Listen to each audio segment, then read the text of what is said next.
The banker dropped my mother's old, peeling debit card onto the mahogany desk like it had burned his fingers. "Where did you get this?" he whispered, all his professional calm evaporating in a single breath. If you've ever been completely blindsided by a spouse who secretly rewrote your entire life, subscribe to Karma Archives. Because the truth always leaves a paper trail, and we are opening the files. 2 days before I walked into that bank, I was sitting on the curb outside the only house I had known for 9 years. It was October 14th. The wind had that sharp, biting edge to it that tells you summer is officially dead. A cardboard box sat beside me. It was heavier than it looked, mostly because I had crammed Leo's asthma inhaler, Mia's worn-out stuffed rabbit, and whatever legal documents I could grab into it. Leo was 8 at the time.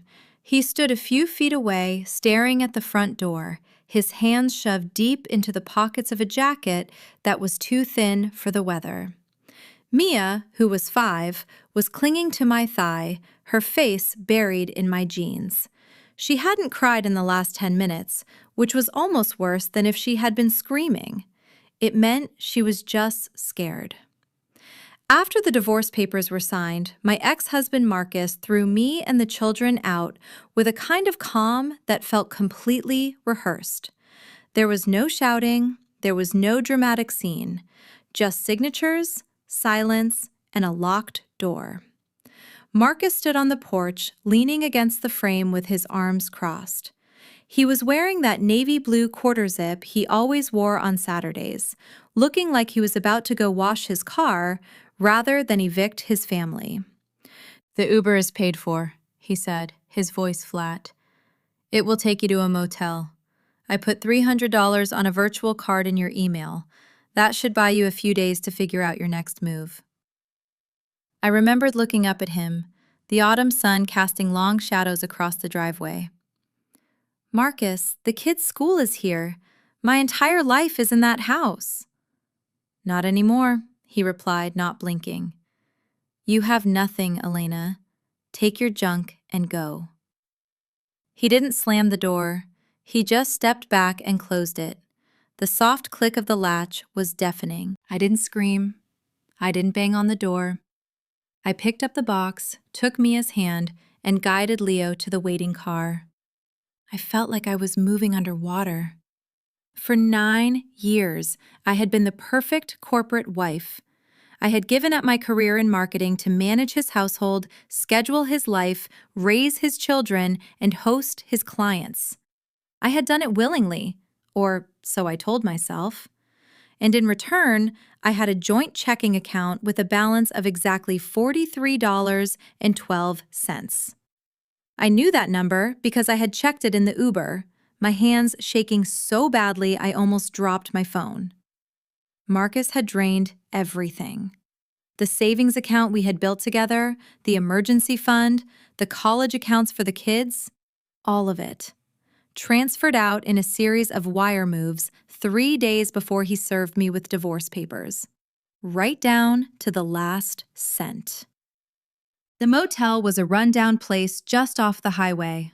The lobby smelled like stale coffee and industrial bleach. I checked us in using the virtual card Marcus had emailed me. The room was on the 2nd floor, facing a concrete wall. The bed sheets were scratchy, and the heater rattled like a dying engine every time it kicked on. That first night, after I had fed the kids gas station sandwiches and put them to bed, I sat on the edge of the bathtub in the dim bathroom light and tried to understand how I had missed it. Marcus hadn't been acting strange. He wasn't distant. He wasn't hiding his phone. He wasn't staying out late. He was normal. Perfectly, terrifyingly normal. We had gone to dinner with his law partners the weekend before. We had talked about Leo's parent-teacher conference. We had slept in the same bed. And the entire time, he had been meticulously dismantling my financial security, piece by piece. I pulled my wallet out of my purse and dumped it on the counter. I had nothing. No credit cards in my own name, no income. My driver's license still had the address of the house I was no longer allowed to enter. I was sorting through receipts and expired coupons, feeling a panic attack creeping up my chest when my fingers brushed against something stiff. It was wedged in the back slot of my wallet behind my old student ID. I pulled it out. It was a debit card. The plastic was faded, the edges slightly peeling. The bank logo was one I didn't recognize, a small local credit union. My mother's name, Clara, was embossed on the front. My mother had passed away 3 years ago from a sudden aneurysm. No warning. 1 minute she was laughing on the phone, the next she was gone. In the aftermath of her death, my father, who had always been a ghost in our lives, had swooped in and taken control of her estate. He claimed there was almost nothing left, a few $1,000s in a checking account, some old jewelry. I had been too deep in grief to fight him, but a year before she died, my mother had handed me this card. We were sitting in her kitchen, drinking tea. She had slipped it across the table to me. "Keep this," she had said, her eyes sharp and serious. "Don't use it. Don't ask me about it. Just keep it with you. If the day ever comes when you feel completely trapped and you have nowhere else to go, take it to a First National branch." I had kept it. Out of habit, out of respect, maybe out of a subconscious understanding that my mother saw something in my marriage that I refused to see. I hadn't thought about it in years. I had never even looked at it closely enough to see which bank it belonged to. First National. I turned the card over in my hands. There was no expiration date on the back, no CVV code, just a magnetic strip and a small embedded chip that looked far more sophisticated than a standard retail bank card. The next morning, I dropped the kids off at school. Marcus hadn't changed the school registration, which meant I could still legally pick them up, even if I didn't have a home to take them to. I promised Leo I would figure everything out. I promised Mia we would have a real bed tonight. Then I searched First National Bank on my phone. There was a branch downtown, 20 minutes away. It wasn't a retail bank. It was a private institution, the kind of place that managed trusts, high net worth portfolios, and corporate escrow accounts. I didn't have an appointment. I didn't even have a checking account. I was wearing the same jeans I had worn the day before. My eyes were red from crying, and I was carrying a wallet that held $43. I felt like a complete fraud walking through those heavy brass doors. The lobby was quiet. No lines, no teller windows, just polished marble floors, massive columns, and the low hum of wealth being managed. A receptionist with perfect posture and a gray suit looked up at me. "Can I help you?" "I need to speak with someone about an account," I said. My voice came out steadier than I felt. "I have a card." I slid my mother's old card across the counter. The receptionist picked it up, glanced at it, and her eyebrows lifted slightly. She didn't say anything. She just picked up her desk phone, dialed an extension, and murmured something I couldn't hear. "Mr. Vance will see you in his office. Down the hall, second door on the left." I walked down the corridor. The door was slightly ajar. I pushed it open and stepped inside. The office was massive. Floor-to-ceiling windows overlooked the city. The desk was a slab of black marble. Sitting behind it was a man in his late 50s, wearing a crisp white shirt and a blue tie. His hair was silver, his eyes were sharp behind wire-rimmed glasses. "Please, sit," he said, gesturing to a leather chair. "I'm Thomas Vance, Senior Account Manager." I sat down. He had my mother's card resting on a small black pad in front of him. He hadn't swiped it. He was just looking at it. "Mrs. Elena Holloway?" he asked, looking up. "Yes." "Clara was your mother?" "Yes." Vance leaned back in his chair. He steepled his fingers, pressing them against his chin. "And why are you here today, Mrs. Holloway?" I took a breath. "My ex-husband threw me out. He drained our bank accounts. I have 2 kids and nowhere to go. My mother gave me this card years ago and told me to use it if I was ever desperate. I don't know what it is. I don't know if there's even any money on it. But I'm out of options. Vance studied me for a long moment. Then, he reached into his desk drawer and pulled out a thick manila folder. He opened it, turned it around, and slid it across the desk toward me. Inside the folder was a trust document. I recognized my mother's signature at the bottom. "This is the Clara Holloway Generational Trust," Vance said quietly. "Your mother established it 7 years ago. She funded it generously. The trust is designed to disperse funds to you, the beneficiary, under very specific conditions." I stared at the document. The numbers at the bottom of the page blurred for a second before they came into focus. "What conditions?" I asked, my throat dry. "Condition 1, Vance read. The beneficiary must present the physical access card to a First National branch manager." He tapped the old, faded card. "Condition 2, he continued. The beneficiary must provide verbal confirmation that her spouse has initiated divorce proceedings." I felt the air leave my lungs. "Condition 3, Vance looked up at me, his expression unreadable. "The beneficiary must provide evidence that her spouse has engaged in the unauthorized transfer of marital assets." I didn't say anything. I couldn't. Vance reached over to the black pad, swiped my mother's card, and typed something into his computer. The screen on his desk lit up. He stopped typing. The color drained from his face. It was immediate, like someone had pulled a plug. The professional mask didn't just slip, it shattered. The banker dropped my mother's old, peeling debit card onto the mahogany desk like it had burned his fingers.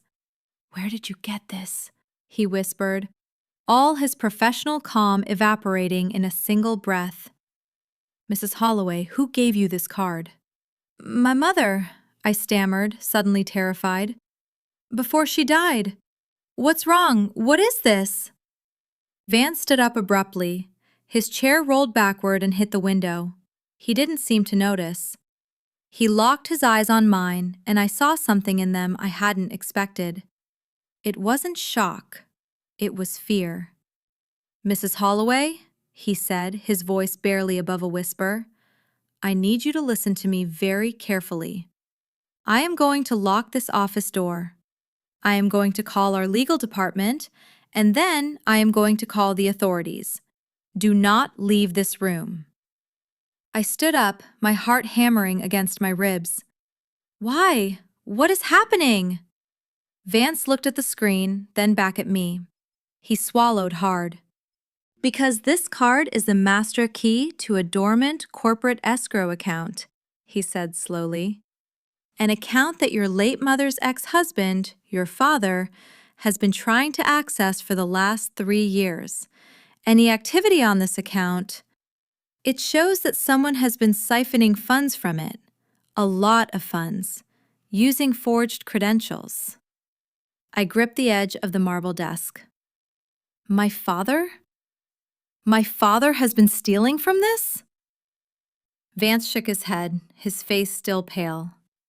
"No, the forgeries didn't come from your father.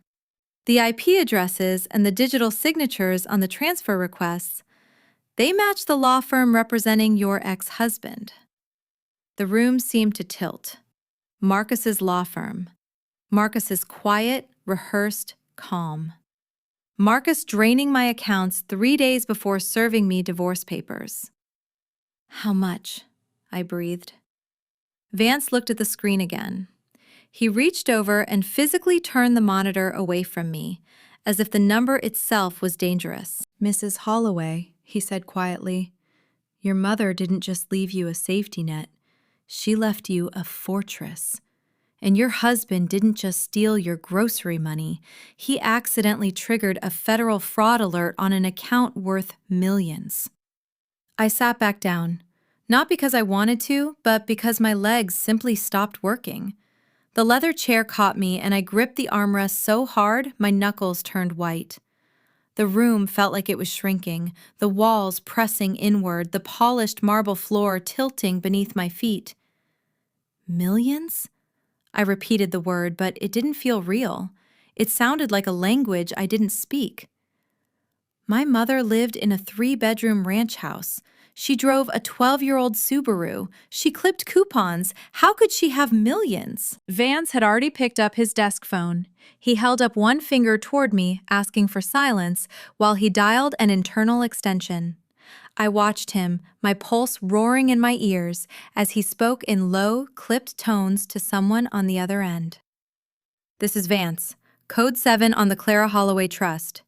Yes, the physical card has been presented. The beneficiary is in my office. I need legal upstairs immediately, and contact the fraud investigation unit." He paused, listening. "No, do not transfer the call. Send them here, physically, now." He hung up and pressed another button. This time he spoke even quieter, turning slightly away from me, but I caught fragments. "Federal Trade Compliance Office. Unauthorized digital access to a protected escrow. Yes, I need a reference number. The submitting IP traces back to a registered law firm." He hung up again and sat down slowly. For a moment, neither of us spoke. The only sound was the faint hum of the building's ventilation system and the distant ringing of a phone somewhere down the corridor. "Mrs. Holloway?" Vance finally said, removing his glasses and rubbing the bridge of his nose. "I'm going to explain what I can, but I need you to understand that some of what I tell you is subject to banking regulations, and there are things I legally cannot disclose until our counsel arrives. Is that acceptable?" I nodded. I didn't trust my voice. "Your mother, Clara, opened this trust 7 years ago. At the time, she came to us through a referral from our estate planning division. She was a remarkably thorough woman. She told us she had recently discovered that her husband, your father, had been quietly moving money out of their joint retirement accounts for years. Small amounts, thousands at a time. Enough to notice if you looked carefully, but not enough to trigger any automated alerts at a retail bank." I felt a chill run down my spine. My father. The man who had shown up at my mother's funeral in a black suit, crying convincingly, offering to handle everything for me. The man who had told me there was almost nothing left in her estate. The man I had trusted because I was too broken to question him. She suspected he was funneling the money into a separate LLC he controlled, Vance continued. She couldn't prove it at the time, but she was certain. So she came to us. She liquidated a portion of her own separate assets, investments she had inherited from her mother, your grandmother, that were never commingled with your father's accounts. She placed them in this trust. The trust was structured in a way that made it invisible to standard financial searches. It wouldn't show up on a credit report. It wouldn't appear in a divorce discovery. It wouldn't be flagged by a probate court unless someone specifically knew to look for it. "How much?" I asked again. My voice cracked. Vance hesitated. He glanced at the monitor he had turned away from me, then back at my face. At the time of initial funding, the trust held approximately $4.2 million in a diversified portfolio: bonds, index funds, and a real estate holding. I stopped breathing. 4.2 million. My mother. The woman who packed me leftover meatloaf in tinfoil because she didn't want to waste plastic containers. Over the past 7 years, that principle has grown significantly. Vance paused, choosing his next words with surgical care. The current valuation of the trust, as of this morning's market open, is approximately $11 million. The number hit me like a physical force. I leaned forward in the chair, pressing my hands flat against my knees, trying to keep the room from spinning. 11 million. My mother had left me $11 million, and I had been living in a house where my husband made me justify buying school supplies for the kids. "But that's not why I called legal," Vance said, his voice dropping. "The problem is the activity on the account. 3 months ago, someone began submitting digital transfer requests to the trust's escrow sub-account. That sub-account holds liquid reserves, about $1.4 million in cash. The requests were submitted through our institutional portal using what appeared to be valid credentials: a trustee authorization code, a digital signature, and a notarized letter of instruction. "I don't understand," I said. "My mother is dead. Who has those credentials?" Vance looked at me with an expression I will never forget. It was the look of a man who had just realized he was standing in the middle of a crime scene. "That's exactly the question, Mrs. Holloway. Because the credentials used were yours." The floor dropped out from under me. Mine? That's impossible. I've never set foot in this bank. I didn't even know this card existed until last night. "I believe you," Vance said quickly, "which is why I said the credentials appeared to be valid. They were forged. The digital signature was a synthetic image, not a scan of your actual signature, but a digitally rendered replica. The notarized letter of instruction was fabricated, and the trustee authorization code was generated using personal data that should not have been available to anyone outside this institution." He opened the manila folder again and pulled out a stack of printed transaction records. He laid them on the desk between us. I could see rows of numbers, dates, and routing numbers. "Over the past 90 days, someone has moved $640,000 out of this trust in 11 separate transfers. The funds were routed through a series of intermediary accounts, a shell company registered in Delaware, a secondary account in the Cayman Islands, and finally into a domestic account at a retail bank." I looked at the routing numbers. I recognized the bank. It was the same bank where Marcus and I had our joint checking account, the same account that now held $43.12. "The retail account," I said, my voice barely a whisper. "Whose name is on it?" Vance turned one of the pages toward me. There, printed in clean black type, was an account holder name: Marcus T. Holloway. And below it, a secondary authorized user: Richard Holloway, my father. I stared at the two names. My ex-husband and my father, side by side, connected, working together. The two men who had, between them, orchestrated every moment of my financial destruction. My mother had known, or at least she had suspected enough to build a fortress in secret. She had seen the pattern. She had understood that the men in her life, her husband, and, by extension, the man her daughter married, were capable of something like this, and she had planned for it. The door behind me opened. A woman in a charcoal suit stepped in, carrying a briefcase. She was maybe 45, with sharp features and dark hair pulled back tightly. She looked at Vance, then at me, then back at Vance. "I'm Patricia Nguyen, Senior Counsel for First National," she said, extending her hand to me. I shook it automatically. Her grip was firm, professional. "Mr. Vance has given me the broad strokes. Mrs. Holloway, I need to ask you a few questions, and I need you to answer them as precisely as you can. Is that all right?"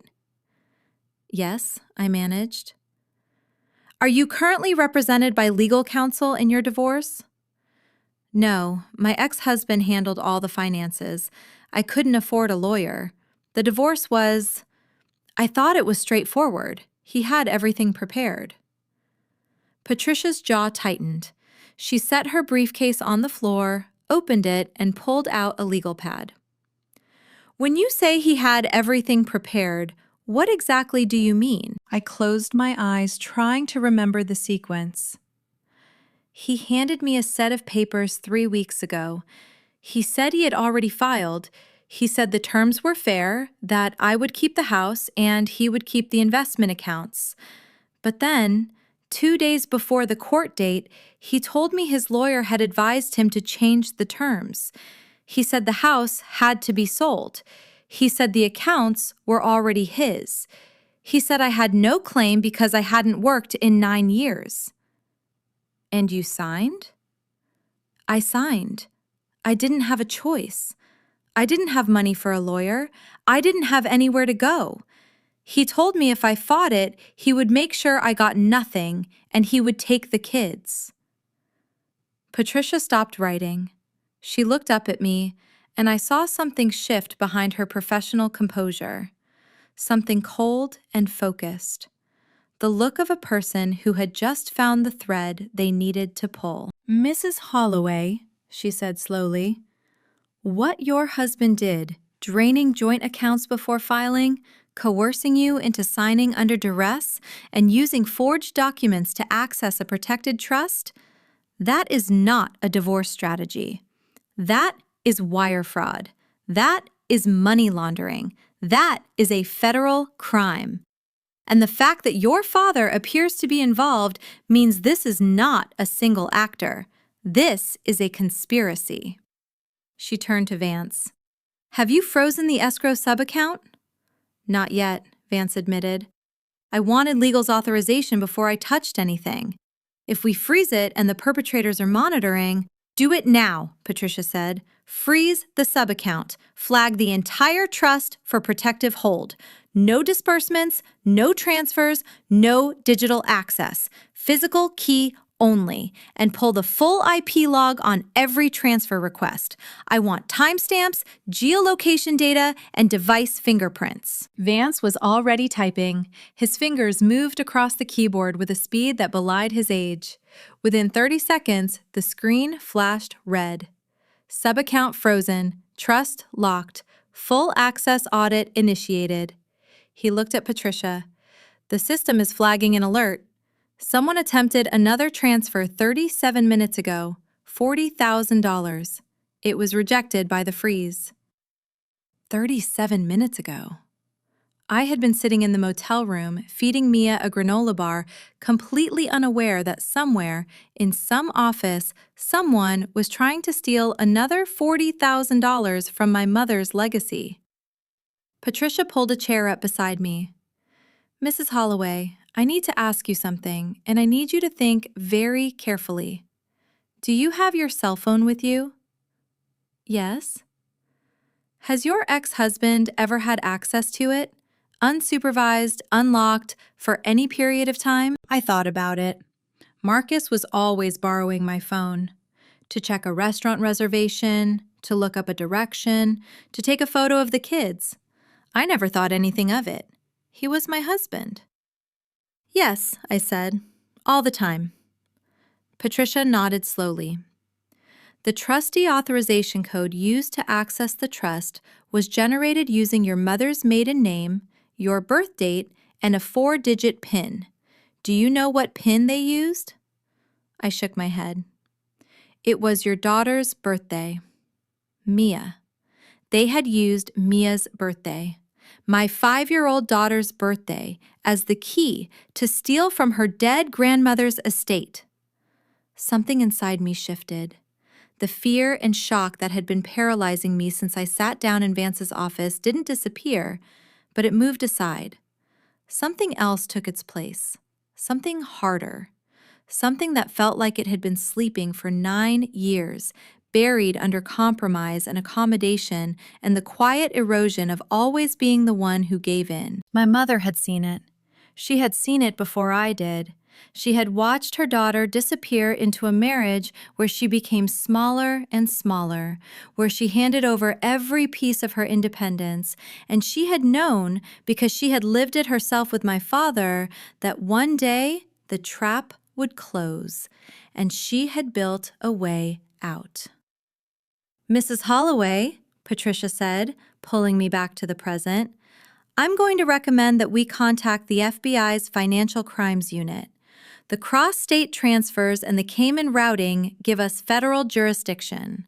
I'm also going to recommend that you retain a family law attorney immediately. I can provide referrals, and I strongly suggest you do not contact your ex-husband or your father.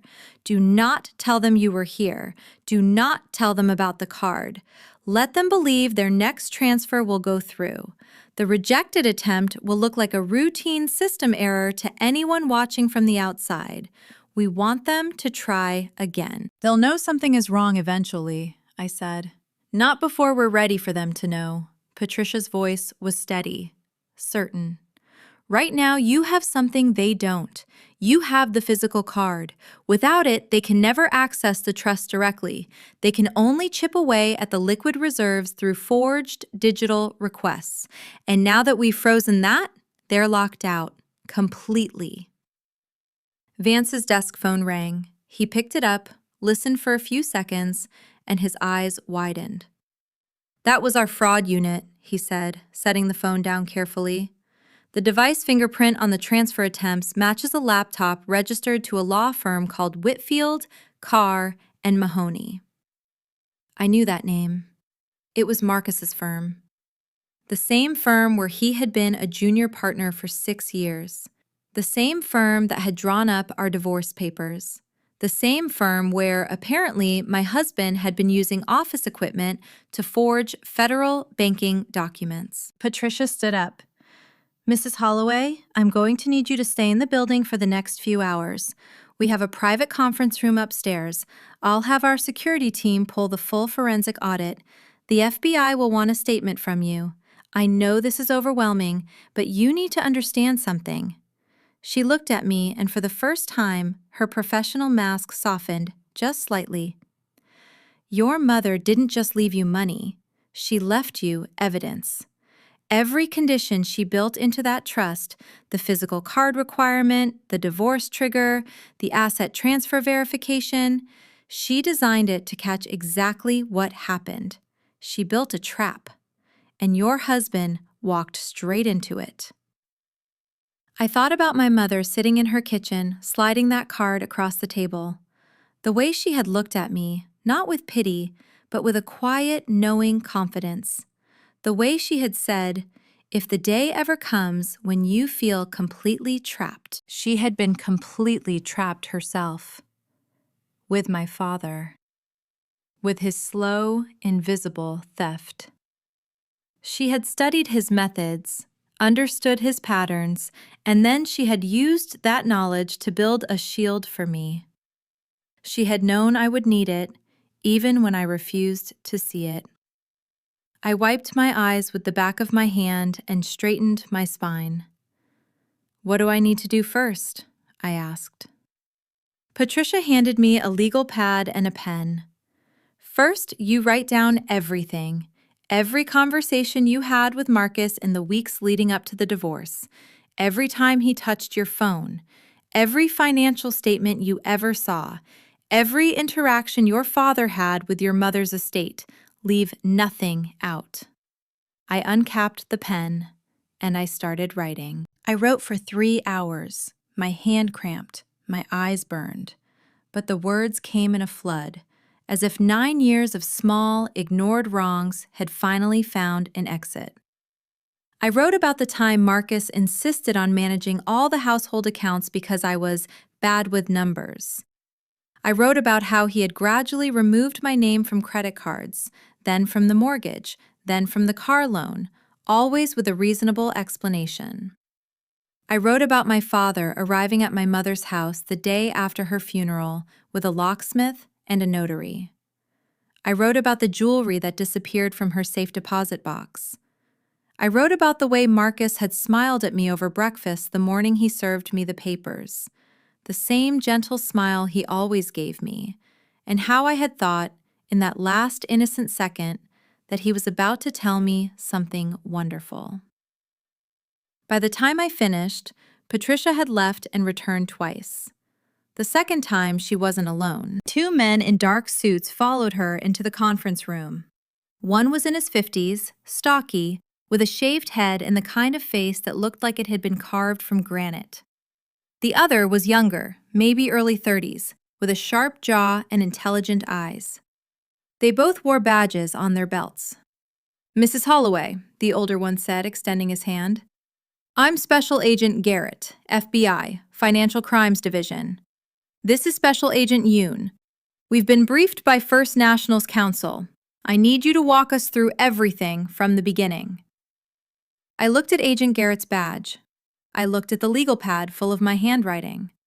I looked at the window, where the afternoon sun was beginning to slide behind the office towers downtown. From the beginning, I said. That would be the day my mother handed me a card and told me to keep it safe. I told them everything. And when I was done, Agent Garrett looked at Agent Yoon and something passed between them, a silent, shared acknowledgement.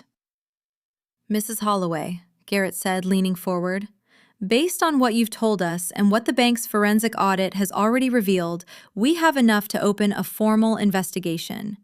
We're going to need the original divorce filing, the bank records from your joint account, and your father's probate filings for your mother's estate. Can you get those? The divorce papers are in my box, I said. The one I carried out of the house.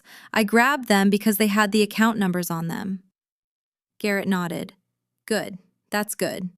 Don't go back to that house. Don't contact your husband. We're going to take it from here.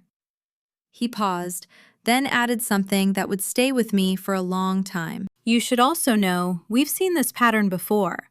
Spouses who drain accounts before filing, family members who exploit probate. It's more common than people think. But most victims don't have a mother who left them a loaded gun disguised as a debit card. I almost smiled. It was the first time I had felt anything close to relief since Marcus closed that door. Agent Yoon slid a card across the table. This is my direct line. If your ex-husband contacts you, if your father reaches out, if anyone asks you about this bank or this account, you call me immediately, day or night. I took the card. I looked at it for a long moment, then tucked it into my wallet, right next to the spot where my mother's card had been. There was one more thing I needed to do before I left that building. I turned to Patricia. The trust, I said. You said it was designed to disperse funds to me under specific conditions. The conditions have been met. The card was presented, the divorce was initiated, the asset transfers are documented. Does that mean... Patricia glanced at Vance, who had joined us in the conference room. Vance nodded.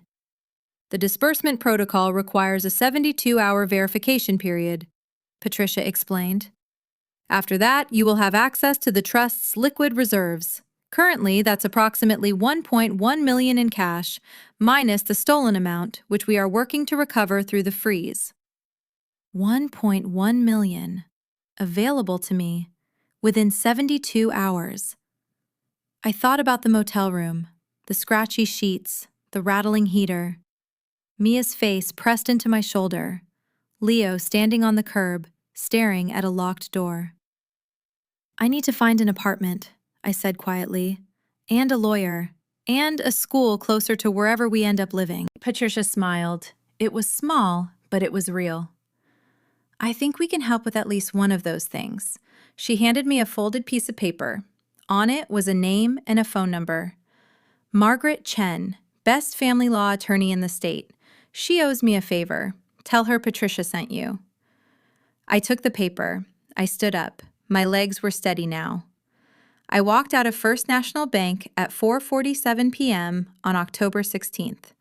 The air was cold, the sky was turning gray, and I had nothing but a cardboard box, a wallet with $43, and a phone full of missed calls from a number I didn't recognize.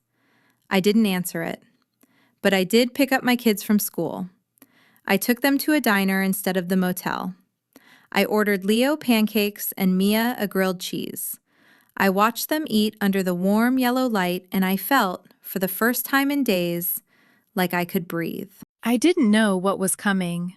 I didn't know how far Marcus and my father had gone, or how deep the conspiracy ran. I didn't know that in 48 hours, the FBI would serve a search warrant on Marcus's law firm. I didn't know that my father would be arrested at an airport with a one-way ticket to Costa Rica. I didn't know any of it yet, but I knew one thing. My mother had left me more than money. She had left me a weapon. And I was done being afraid to use it. The next morning, I called Margaret Chen from the motel parking lot.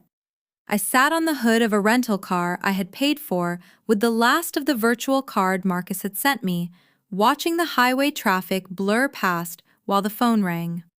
Chen and Associates? My name is Elena Holloway. Patricia Nguyen at First National referred me. There was a pause. Not a long one, just enough to tell me the name carried weight.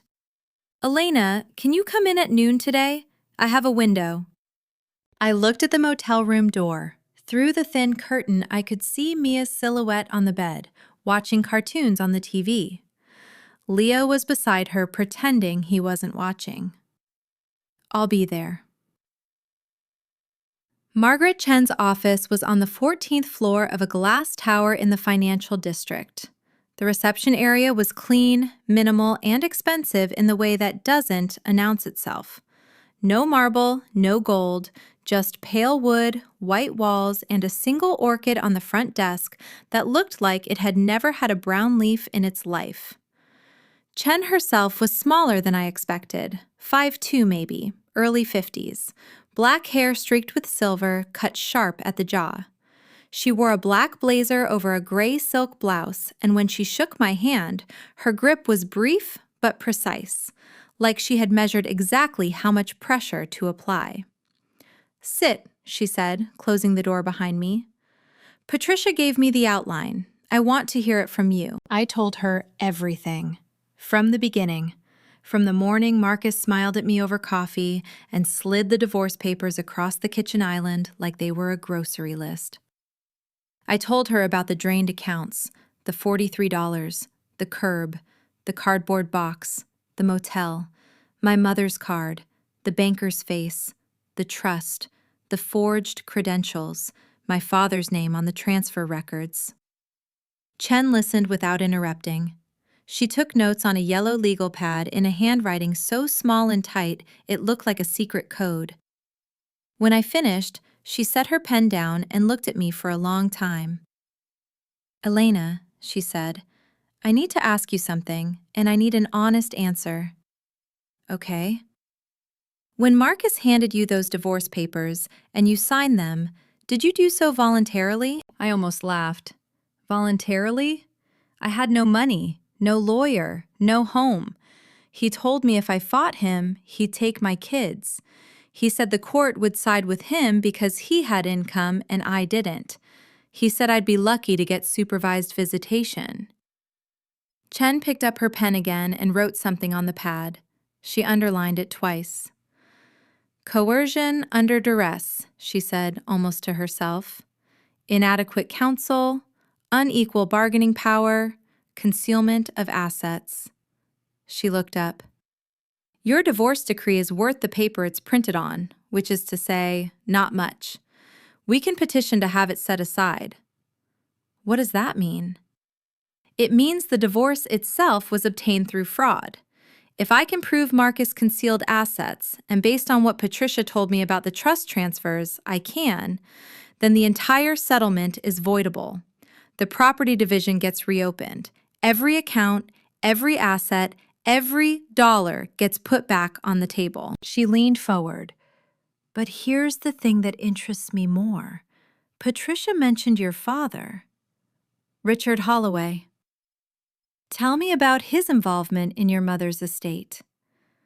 I told her what I knew, which I realized as I spoke wasn't much. My father had always been a closed door. He traveled for work, something in international logistics, though I could never quite pin down what he actually did. He was charming when he needed to be, cold when he didn't. My mother had married him young, before she inherited the money from her own mother. By the time I was old enough to notice, the marriage had become a transaction. He stayed, she provided. And when she died, he moved through her house like a man cataloging inventory. "He told me her estate was worth almost nothing," I said. "A few thousand in checking, some costume jewelry. He said she hadn't updated her will in years, so everything passed to him as her surviving spouse." "Did you see the will?" "No." "Did you see the probate filing?" "No." "Did you sign anything?" I hesitated. "He asked me to sign a waiver, a renunciation of my right to administer the estate. He said it was a formality, that he would handle everything and distribute whatever was left to me. He said it would be faster and cheaper than going through the courts." Chen closed her eyes for a moment. When she opened them, there was something new in her expression. Not surprise, more like confirmation. Elena, she said carefully, in this state, a surviving spouse does have a right to administer the estate, but a child also has standing. If your father obtained administration through a waiver obtained under false pretenses, specifically by misrepresenting the value of the estate, then the probate can be challenged. And if he concealed the existence of assets that should have been part of the estate, he didn't know about the trust, I said. My mother set it up through First National. It was hidden.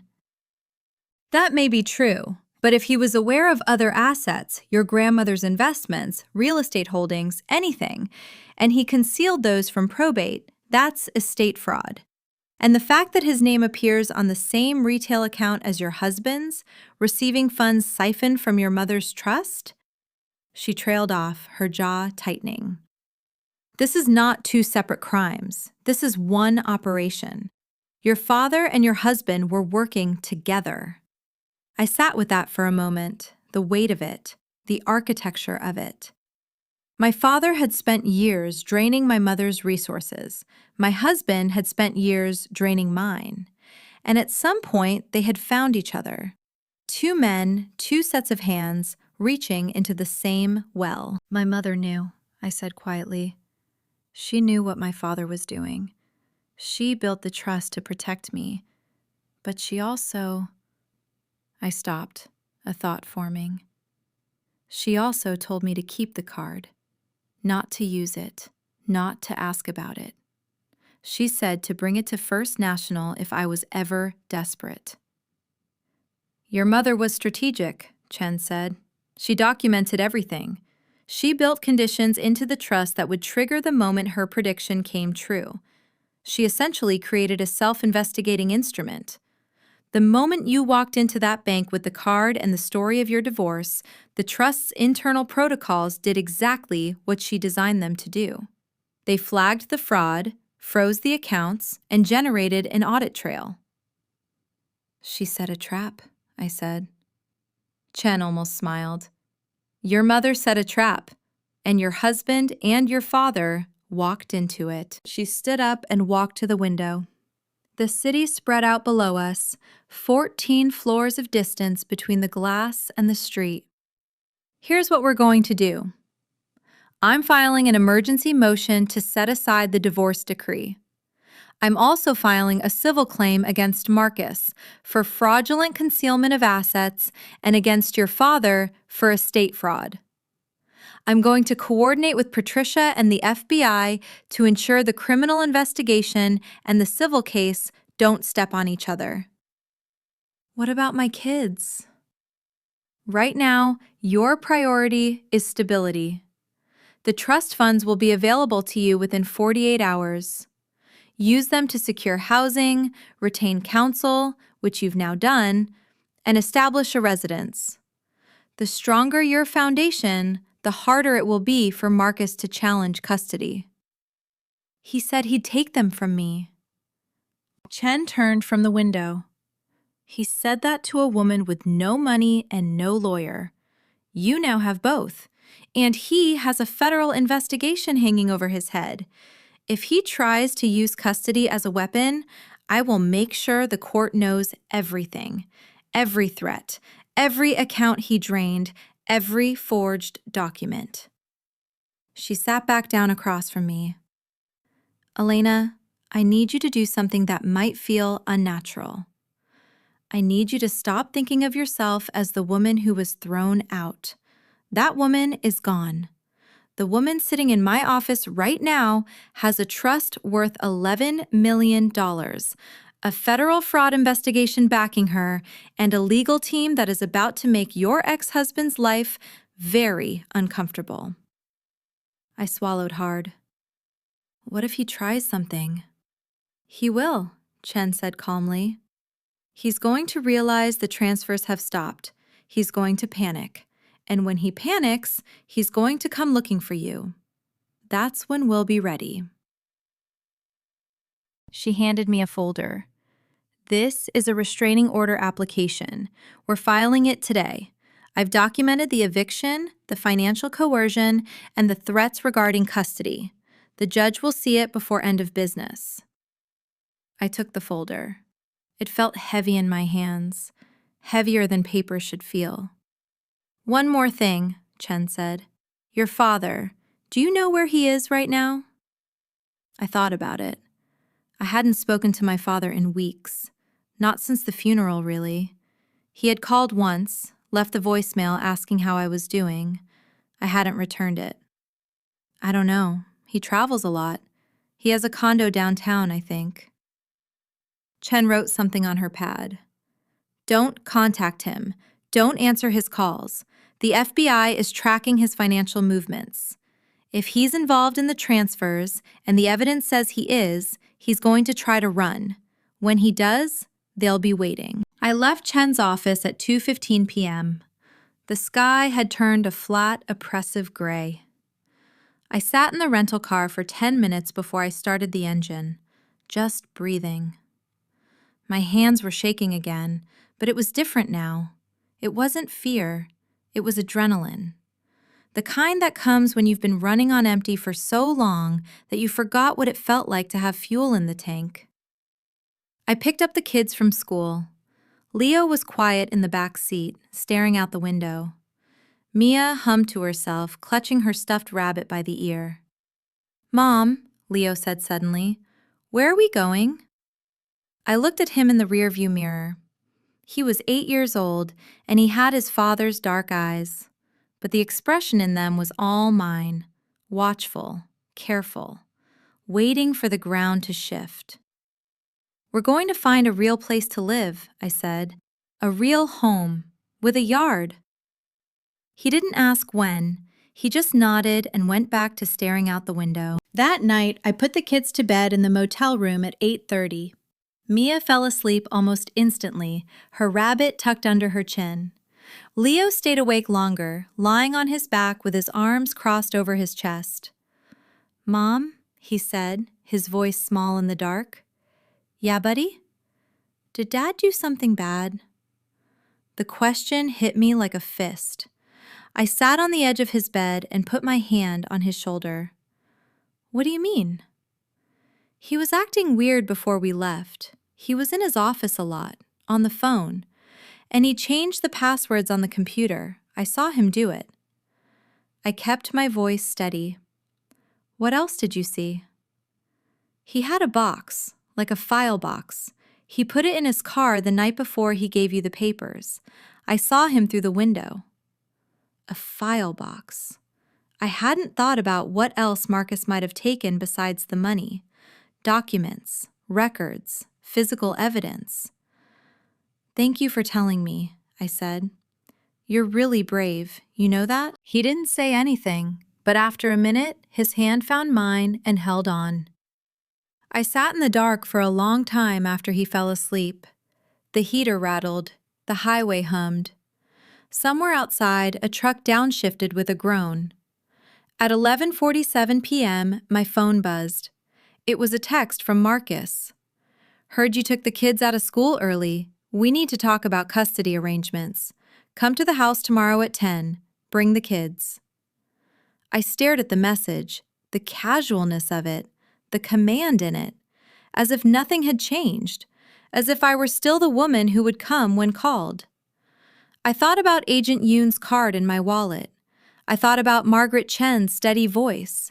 I thought about my mother sitting across from me at the kitchen table, sliding that card into my hand. I didn't reply. Instead, I took a screenshot of the text and sent it to Agent Yoon's number. Within 30 seconds, he replied, Don't go, don't respond. We're serving a warrant on his firm at 8 a.m. tomorrow. I set the phone face down on the nightstand. I pulled the motel blanket up around Mia's shoulders. I closed my eyes. For the first time in days, I didn't dream about the curb or the locked door.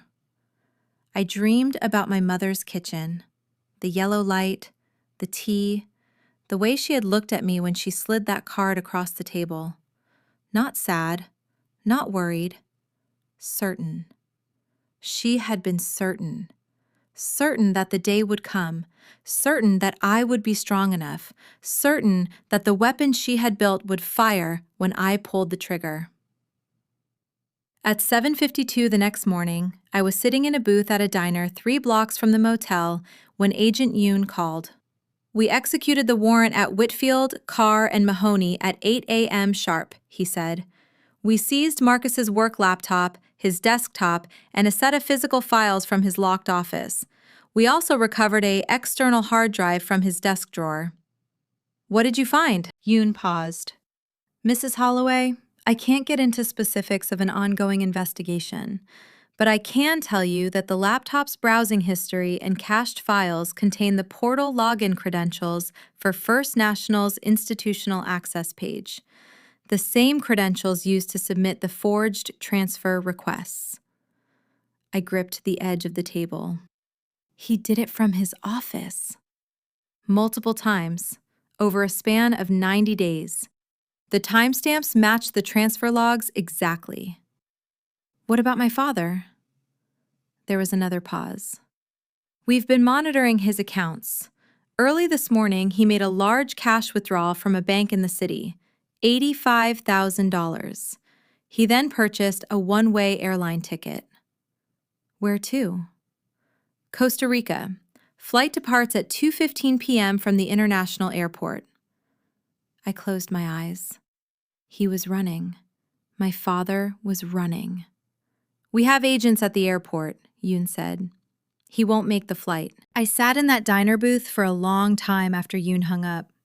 The coffee in front of me went cold. The waitress refilled it twice. I watched people come and go through the front window, couples, families, a man in a suit eating alone, a woman in scrubs on her phone. Normal people living normal lives, unaware that in a glass tower downtown, a lawyer was filing a motion to erase a divorce. That in an office building, FBI agents were pulling hard drives out of a law firm. That at an airport, a man who had stolen from his dead wife's legacy was about to be stopped at a gate with a suitcase full of cash and a ticket to nowhere. At 1:43 p.m., Yoon called again. "Your father was detained at the gate. He attempted to board the flight using a passport that had been flagged. When we approached him, he became aggressive. He's currently in custody." I exhaled, a long, slow breath that I felt I had been holding for 3 years. "What happens now?" "Now he gets processed. He'll be arraigned on federal charges: wire fraud, money laundering, flight to avoid prosecution. Your ex-husband will be next. We're coordinating with the U.S. Attorney's Office." "Can I ask you something?" "Of course." "My mother, did she ever contact the FBI? Before she died? About my father?" Yoon was quiet for a moment. "I can't confirm that, but I can tell you that the trust documents she filed with First National included a sealed annex. That annex was marked for delivery to federal authorities in the event of a fraud trigger. She built the trust not just to protect you, Elena. She built it to hand us a case." I hung up the phone. I sat in the booth for another 10 minutes. Then I paid my bill, walked to the rental car, and drove back to the motel. The kids were watching TV. Mia had arranged all the pillows on the bed into a fort. Leo was reading a book about space. Normal, safe, unaware. I sat down on the edge of the bed and pulled them both close. Mia squirmed. Leo tolerated it for about 5 seconds before pulling away. "Mom, you're squeezing too hard." "I know," I said. "I'm sorry." I held them anyway. The next 72 hours moved in a way that felt both impossibly slow and sickeningly fast. Margaret Chen filed the emergency motion to set aside the divorce decree. The judge, a woman in her 60s named Harriet Sloan, with a reputation for eviscerating anyone who wasted her time, reviewed the filing and granted a temporary hold within 6 hours. The divorce settlement was frozen. The property division was halted. The sale of the house was blocked. Marcus called me 14 times in the first 48 hours. I let every call go to voicemail. I listened to each message exactly once, taking notes for Chen. The first message was calm. Elena, we need to talk about the kids. Call me back. The fourth message was sharp. I know you're screening my calls. This is getting ridiculous. Pick up the phone. The ninth message was angry. You think you can just disappear with my children? I have lawyers, Elena, real lawyers. You have nothing. The 14th message was the one that mattered. It arrived at 3:17 a.m. on the third night. I was awake, sitting in the motel room single armchair, reading through a stack of trust documents Patricia had couriered to me. Elena. His voice was different now, lower, stripped of the performance. Something happened at the firm today. The partners are asking questions. I need to know what you did.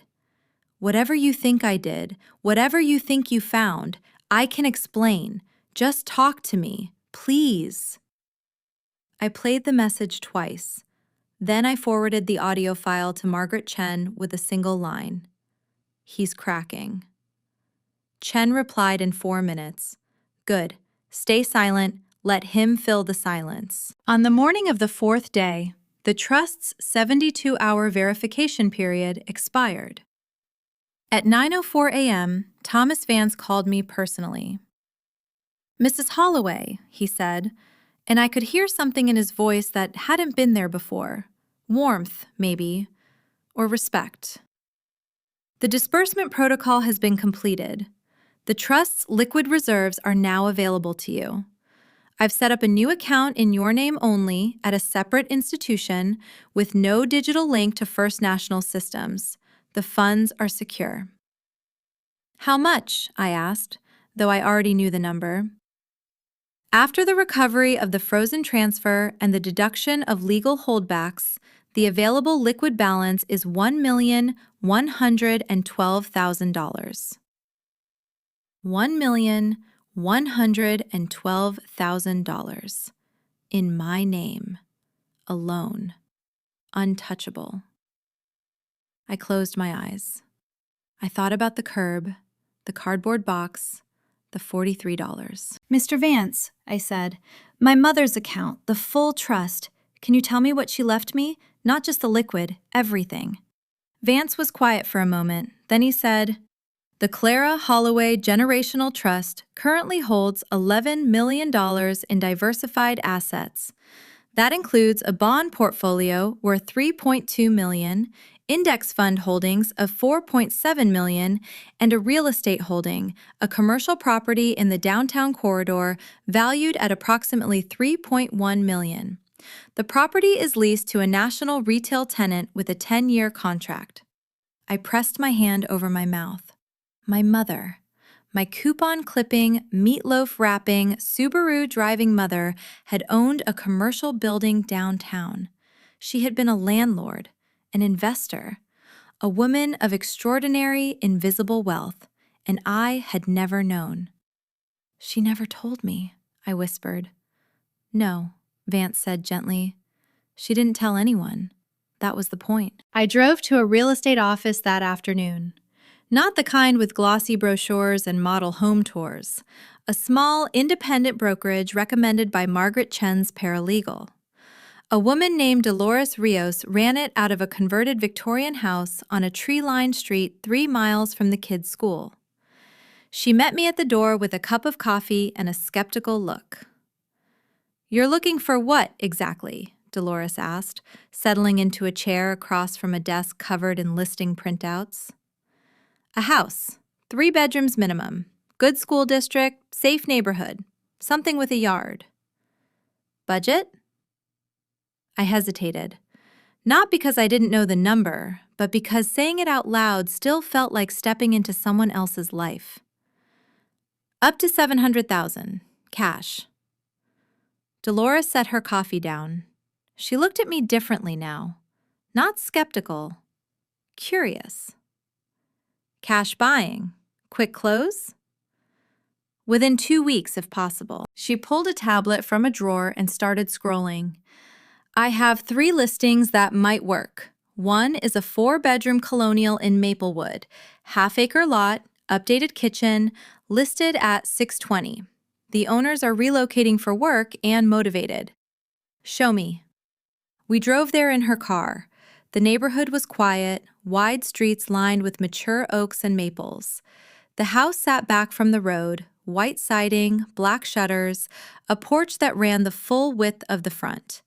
The yard was flat and open, the kind of space where a kid could run until they forgot what they were running from. I stood on the porch and looked at the front door. Red. My mother would have liked that. "I'll take it," I said. Dolores blinked. "You haven't seen the inside." "I will, but I'll take it." The inside was fine, better than fine. Hardwood floors, tall windows, a kitchen with an island where I could make pancakes on Saturday mornings, a bedroom on the first floor that would be perfect for Mia, a second-floor room with a sloped ceiling that Leo immediately claimed in his mind when I described it to him over the phone that evening. "How big is the yard?" he asked.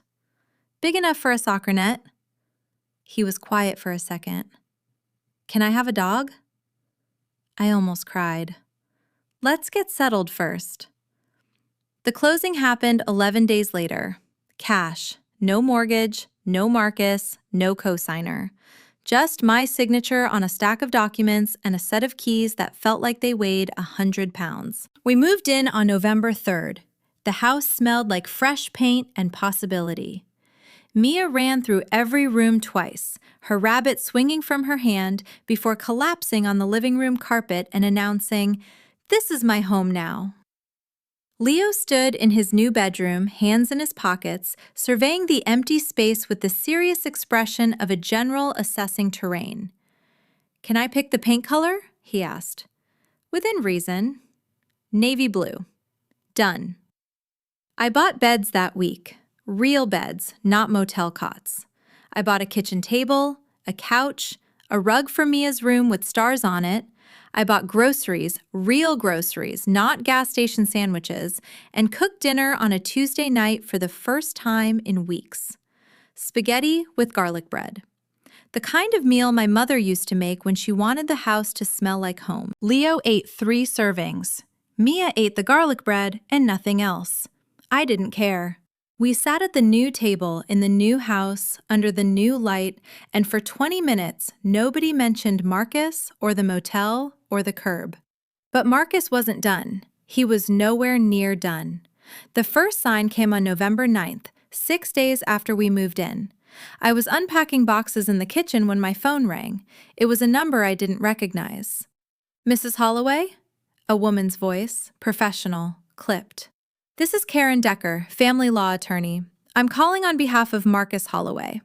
My stomach tightened. "I'm represented by Margaret Chen. You should contact her office." "I will, but Mr. Holloway asked me to reach out to you directly first. He wants to resolve this without further legal action." "Further legal action?" "He's filing for emergency custody of Leo and Mia. He's claiming you abducted the children from the marital home and are withholding them from their father." I gripped the edge of the counter. "He threw us out.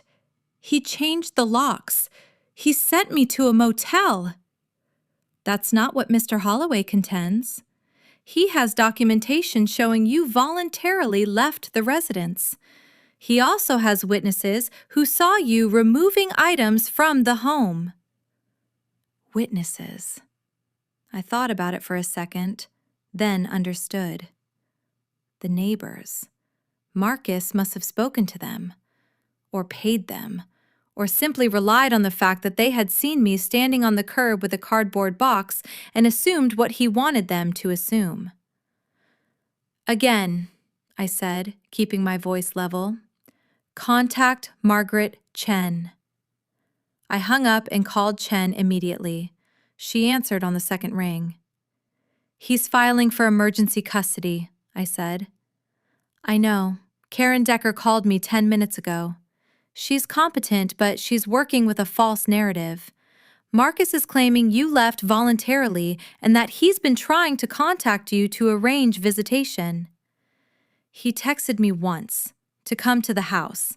The FBI told me not to go, which is exactly what we'll tell the judge. Elena, listen to me. This is an intimidation tactic. He's losing control and he's grasping. The criminal investigation is closing in.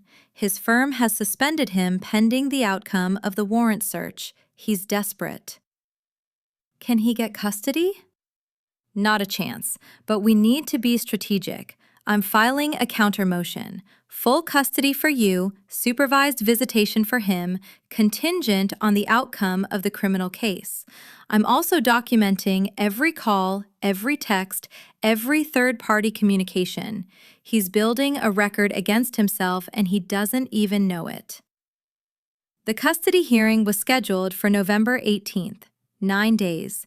9 days to prepare, to gather evidence, to build a wall between my children and the man who had tried to erase their mother. In those 9 days, 3 things happened. First, the FBI formally charged Marcus. On November 12th, Special Agent Garrett appeared at Marcus's apartment with an arrest warrant.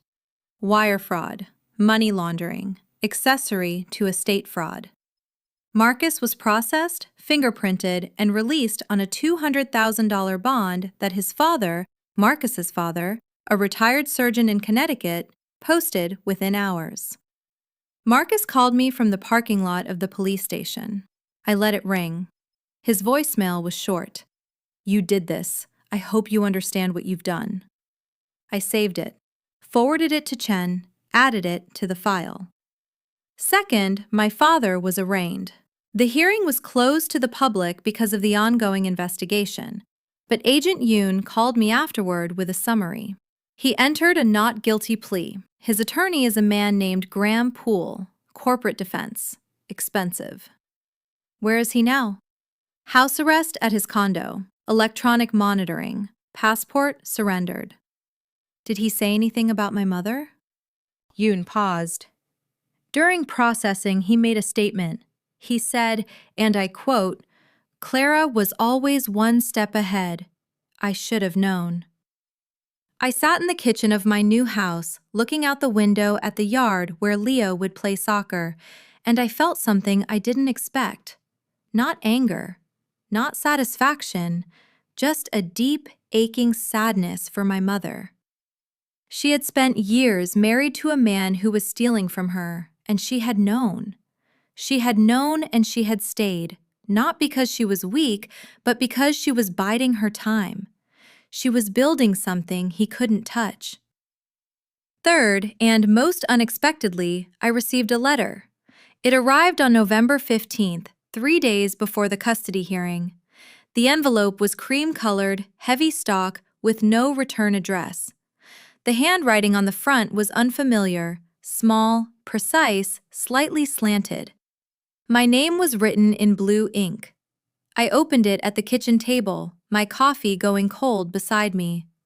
Inside was a single sheet of paper and a photograph. The photograph was old, faded at the edges. It showed 2 women standing on a beach, arms around each other, squinting into the sun. One was my mother, young, maybe 30. Her hair was long and dark, blowing across her face. She was laughing. The other woman I didn't recognize. She was shorter, with auburn hair and freckles, wearing a wide-brimmed hat.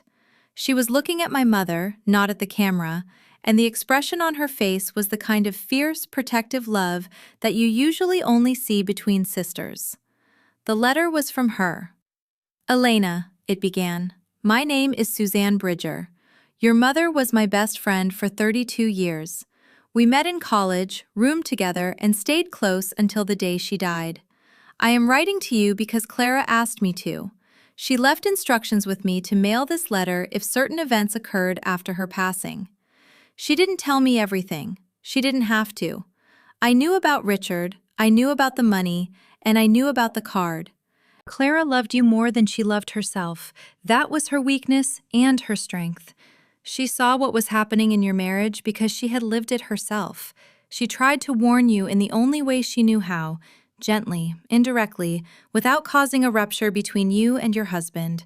She knew that if she pushed too hard, you would pull away. So she waited, she prepared, and she trusted that when the moment came, you would be ready. I don't know where you are right now. I don't know what has happened.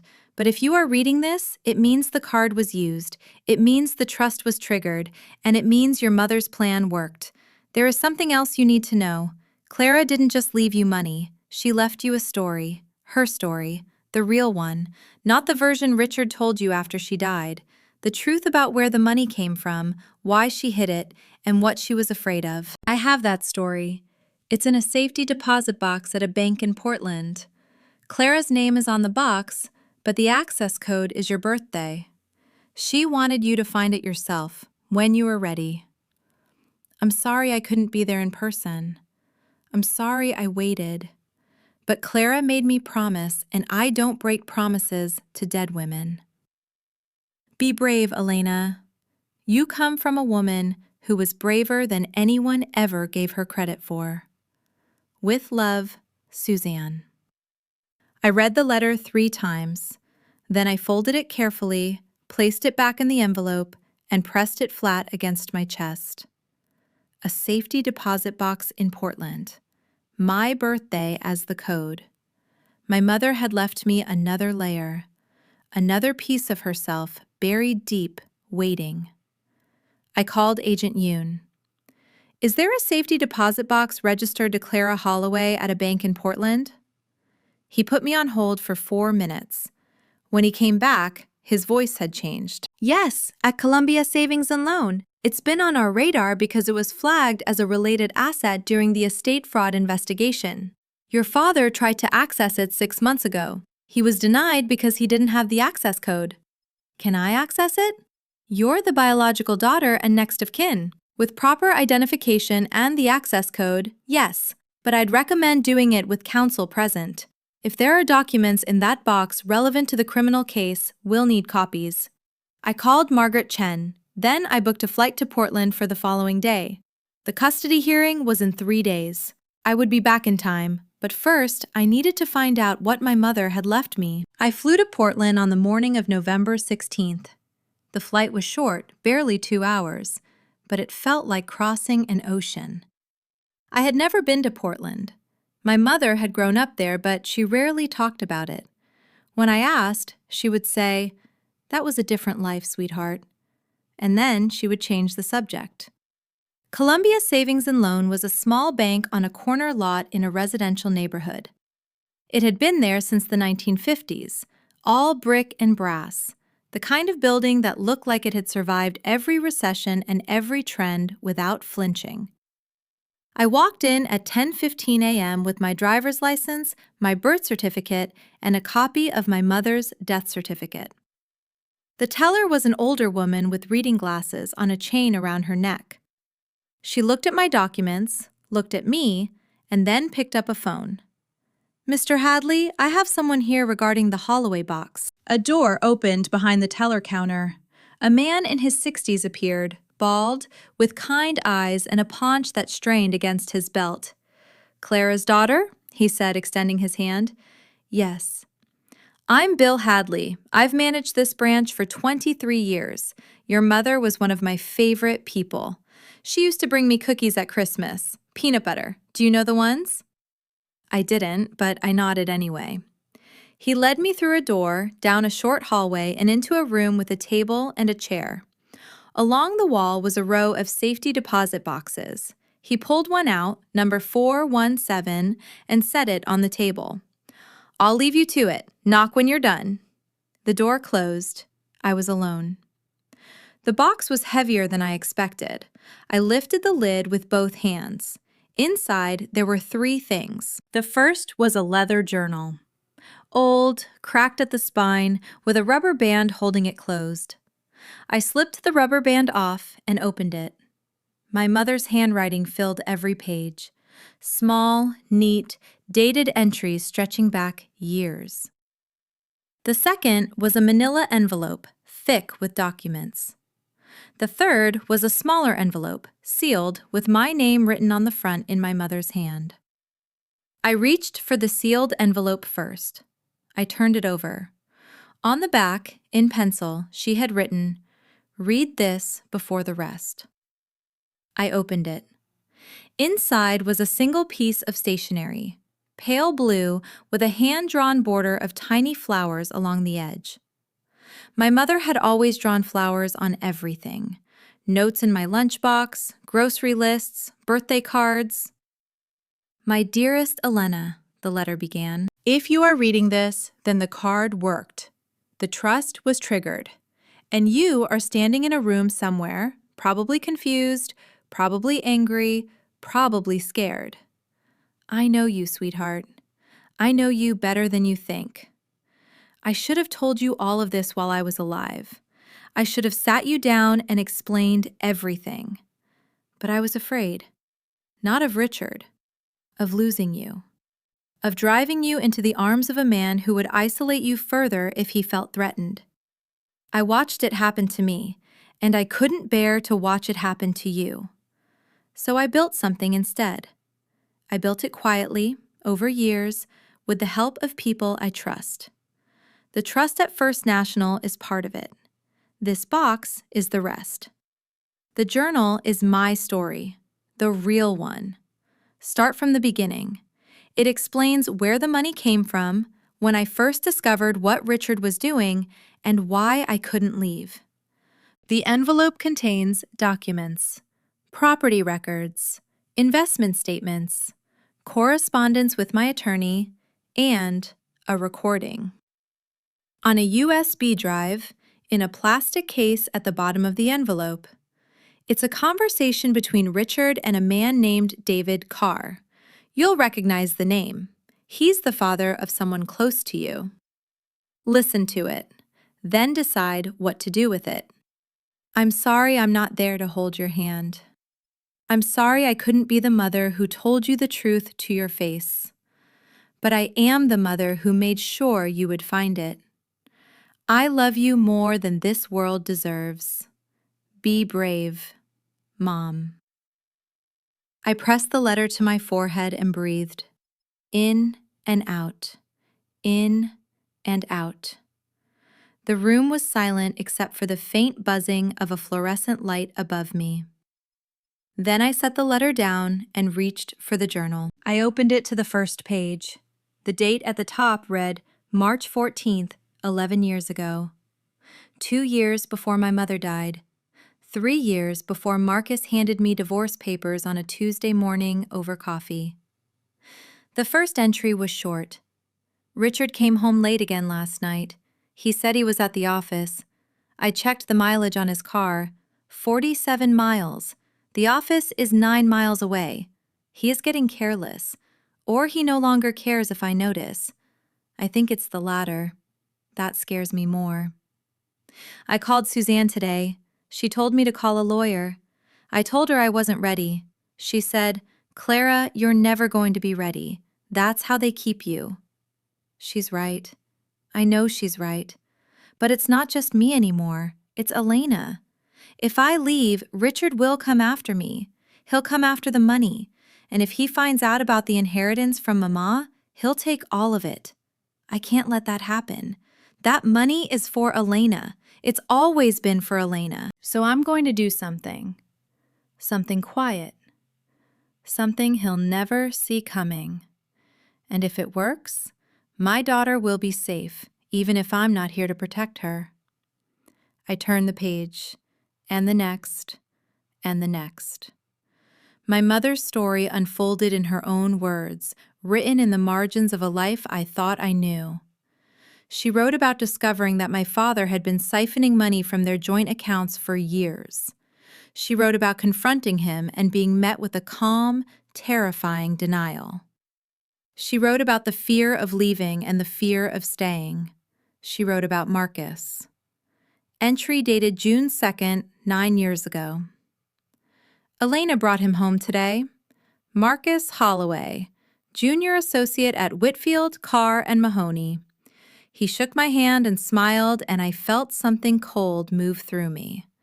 Not dislike, recognition. I have seen that smile before, on Richard's face. The smile of a man who has already calculated what you're worth. Entry dated September 15th, 8 years ago. They're engaged. Elena called me crying with happiness. I cried too, but not for the same reason. I watched Marcus at the engagement dinner. The way he steered the conversation, the way he positioned himself between Elena and her friends, the way he answered a question that was directed at her. Small things, things you'd only notice if you were looking for them. I was looking. Entry dated February 3rd, 7 years ago. I met with Thomas Vance today. The trust is established. $4.2 million from Mama's legacy transferred through 3 intermediary accounts so Richard can't trace it. Vance says the structure is airtight.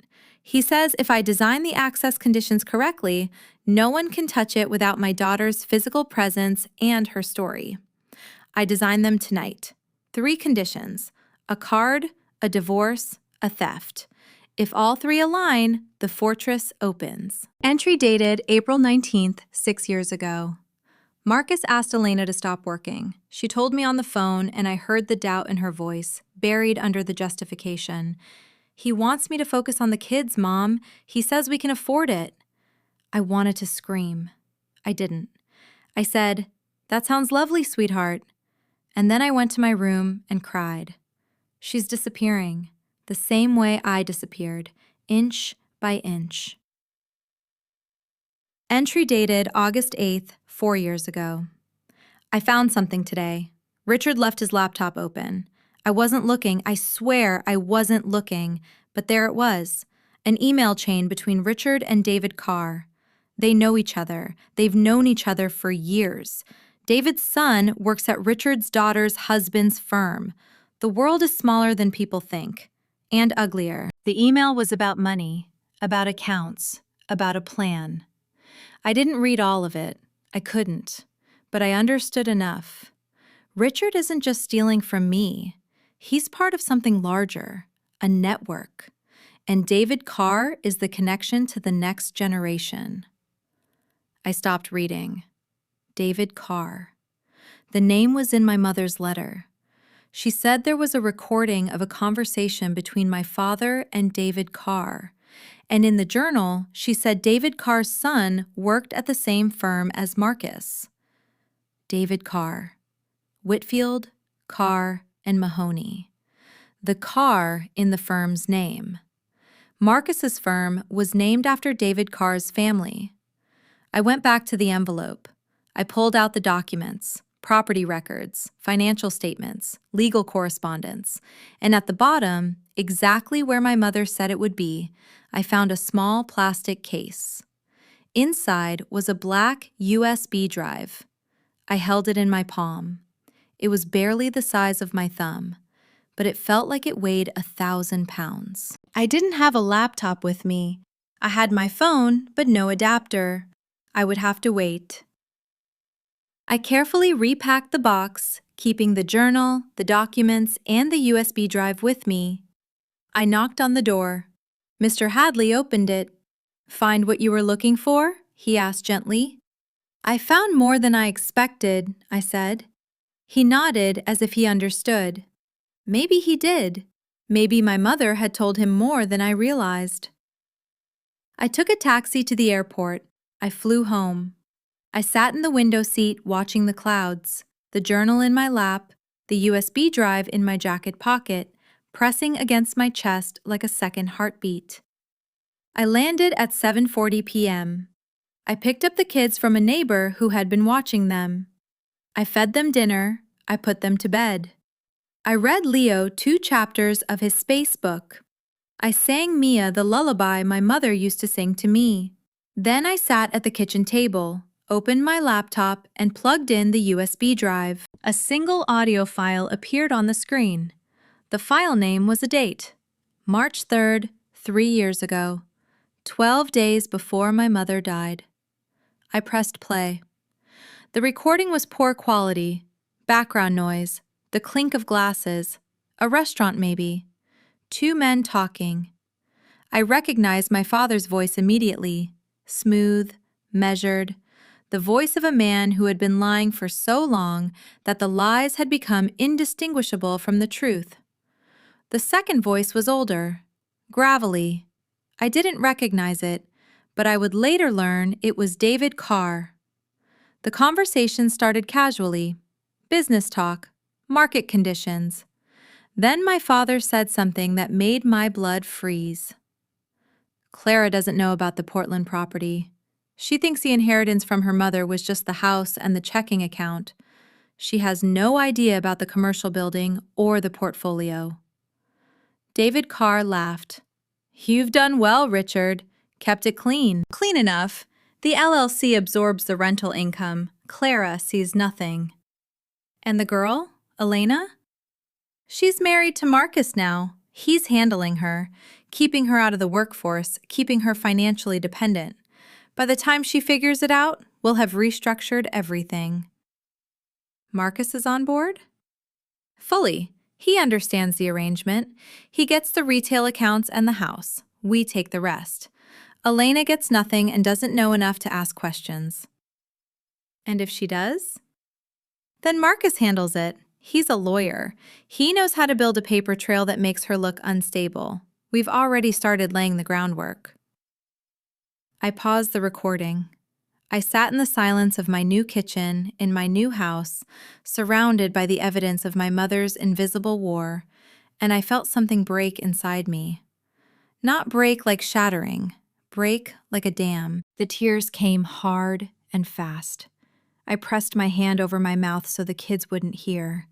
I cried for my mother, who had listened to this conversation and known that her husband and her son-in-law were planning to destroy her daughter. I cried for myself, for the 9 years I had spent being handled, managed, eroded. I cried for Leo and Mia, who had a father who looked at them and saw leverage. Then I stopped crying. I wiped my face. I picked up my phone. I called Margaret Chen. I have a recording, I said. My mother left it. It's my father and David Carr discussing the plan to defraud me. They mention Marcus by name.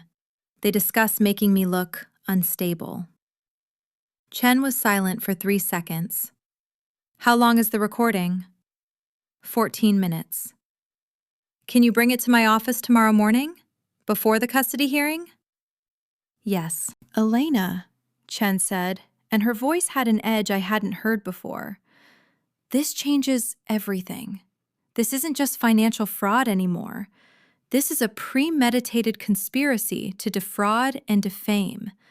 If that recording is authentic, and I believe it is, then Marcus's custody petition is about to become the worst decision he ever made. I arrived at Margaret Chen's office at 7:15 a.m. on November 18th, the morning of the custody hearing. The sky outside was the color of wet cement, and a fine mist clung to the windshield of the rental car. I had slept maybe 2 hours. The rest of the night I had spent listening to the recording 3 more times, taking notes on every word, every pause, every inflection, until the conversation was burned into my memory like a brand. Chen was already at her desk when I walked in. She was wearing a black suit, white blouse, no jewelry. Her hair was pulled back tighter than usual. She looked like she was going to war. I handed her the USB drive and a printed transcript I had typed up at 3 a.m. She read the transcript while I sat across from her, drinking coffee that was too hot and not good enough to care. When she finished, she set the pages down and removed her glasses. "This is devastating," she said. Not with excitement, with the quiet gravity of someone who understood the weight of what she was holding. They didn't just plan the financial fraud, they planned the character assassination. Build a paper trail that makes her look unstable. That's conspiracy to defame. It's also directly relevant to the custody case. Marcus is claiming I'm an unfit mother. This recording proves the narrative was manufactured. Will the judge allow it? I asked. Chen tapped the transcript with her pen. That's the question. The recording was made by your mother, presumably without the knowledge or consent of the parties involved. This state is a one-party consent jurisdiction for audio recording, which means only one person in the conversation needs to consent. But your mother wasn't a party to this conversation. She recorded 2 other people without their knowledge. So it's illegal? It's legally complex. But here's the thing. Your mother didn't record this for litigation. She recorded it as evidence of a crime. And under the federal crime fraud exception to the hearsay rule, communications made in furtherance of a crime are admissible even if they would otherwise be excluded. If I can establish that this conversation was part of an ongoing criminal conspiracy, and based on the content it clearly was, then the recording comes in. She stood up and walked to her window. The city was waking up below us, headlights moving in slow procession, pedestrians with umbrellas. "There's another angle," she said, turning back. "Your mother is deceased. She can't be cross-examined, but the journal entries are her contemporaneous notes. They're business records. They document her observations, her discovery of the fraud, and her establishment of the trust. Combined with the bank records from First National and the FBI's forensic audit, we have a mountain of corroborating evidence that doesn't depend solely on the recording." "What about David Carr?" Chen's expression sharpened. David Carr is 81 years old. He's the founding partner of Whitfield, Carr, and Mahoney. He's also, based on this recording, the architect of the entire scheme. Your father executed it, Marcus benefited from it, but Carr designed it. Is he going to be charged? That's up to the U.S. Attorney, but I can guarantee you that after today, he's going to be on their radar. The FBI already has the bank records. Once they hear this recording, Carr becomes a target. She looked at the clock on the wall. 7:48 a.m., hearing at 9:30. Let's go over the sequence. I'll present our motion first. I'll introduce the bank records showing Marcus drained the joint accounts before filing. I'll introduce the FBI affidavit confirming the forged transfer requests. Then, if the judge allows it, I'll introduce the recording. Marcus's attorney will object. There will be arguments. But I've done my homework, and I think Judge Sloan will let it in. What happens if she doesn't? Then we still have the bank records, the FBI investigation, the trust documents, and the journal. We have enough without the recording. But the recording is the nail in the coffin. It shows intent. It shows premeditation. And it shows that Marcus's custody petition is not a good faith effort to see his children. It's a tactic in a coordinated campaign to destroy you. I nodded. My hands were steady. I had moved past the shaking stage sometime around 4 a.m., when the anger had finally burned through the fear and left something solid and cold in its place. "One more thing," Chen said. "Marcus will be there, in the courtroom. You need to be prepared for that." "I know." "He may try to approach you. He may try to talk to you before the hearing starts. Do not engage. Do not react. Do not look at him. Sit beside me and let me do the talking." "I understand." Chen picked up her briefcase. Inside, I knew, were copies of every document, every record, every piece of evidence that would dismantle the fiction Marcus had built around our marriage. She snapped the clasps shut with a sound that felt final. "Let's go," she said. The courthouse was a granite building on the square downtown. I had been there once before, the day I signed the divorce papers. That day, I had walked in through the front doors alone, carrying a folder Marcus's lawyer had prepared, and I had sat in a fluorescent-lit room where a court clerk explained what I was signing. I hadn't understood half of it. I had signed anyway. The clerk had stamped the papers. I had walked out. It had taken 11 minutes. Today was different.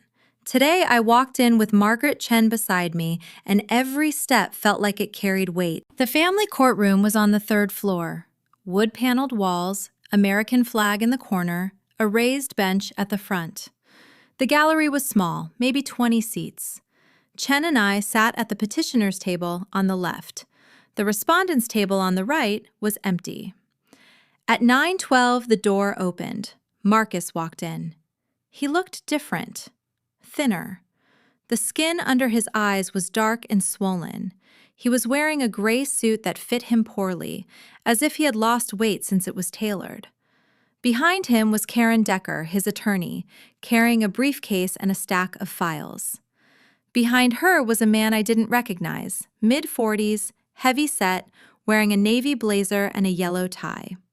He sat in the gallery and opened a laptop. Marcus didn't look at me. He sat down at his table, straightened his tie, and stared straight ahead. Karen Decker leaned over and whispered something to him. He nodded once. The bailiff entered.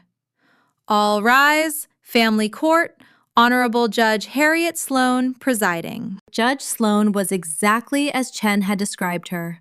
63 years old, silver hair cut short, reading glasses on a chain. She moved to the bench with the efficient, unhurried confidence of a woman who had seen every trick in the book and was no longer impressed by any of them. She sat, adjusted her glasses, and looked at the two tables. This is the matter of Holloway versus Holloway. Emergency petition for custody filed by the respondent, Marcus Holloway.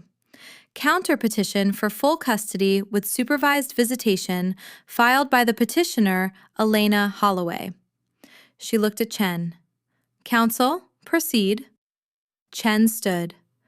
Your Honor, my client is seeking full physical and legal custody of the minor children Leo Holloway, age 8, and Mia Holloway, age 5.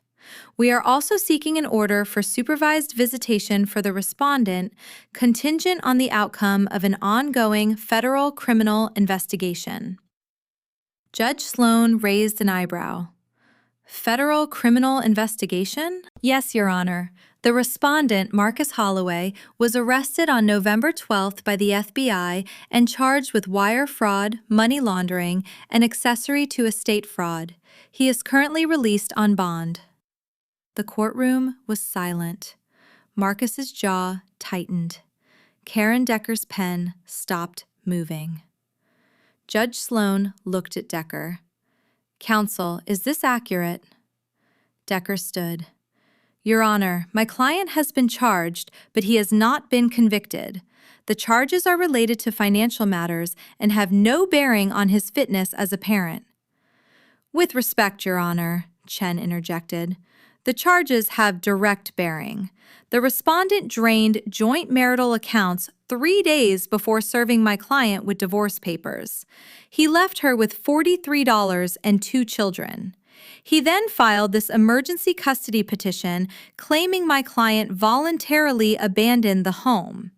The financial fraud and the custody petition are part of the same pattern of coercive control. Judge Sloan looked at Chen, then at Decker, then at Marcus. I want to see the financial records, and I want to hear what the FBI found. What followed was 90 minutes of methodical, devastating presentation. Chen entered the joint account statements into evidence, showing the balance dropping from $62,000 to $43.12 in a single day. She entered the First National Trust documents showing the forged transfer requests and the routing of funds through shell companies into an account bearing Marcus's name. She entered the FBI affidavit from Agent Garrett, summarizing the forensic audit of Marcus's work laptop and the matching IP addresses. Karen Decker objected at every opportunity. She argued the financial records were marital property issues, not custody issues. She argued the FBI investigation was prejudicial and unproven. She argued Marcus was a loving father who had been unfairly denied access to his children. Judge Sloan listened to both sides. She read the documents. She asked sharp, specific questions. Ms. Decker, your client claims the petitioner voluntarily left the marital home. Is there a written agreement or communication supporting this claim? Decker hesitated.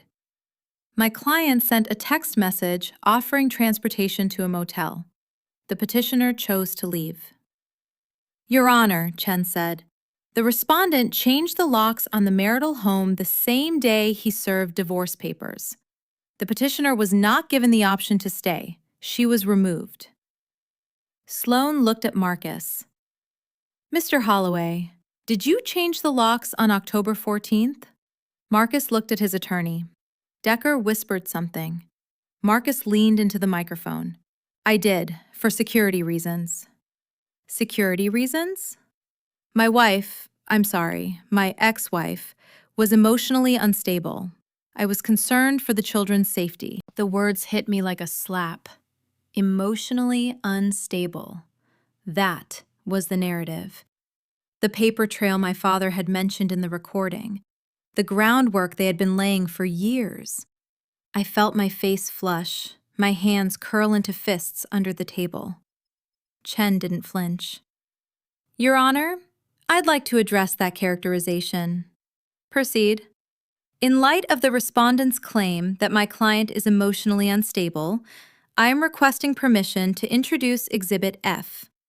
It is an audio recording made by my client's late mother, Clara Holloway, on March 3rd, approximately 3 years ago.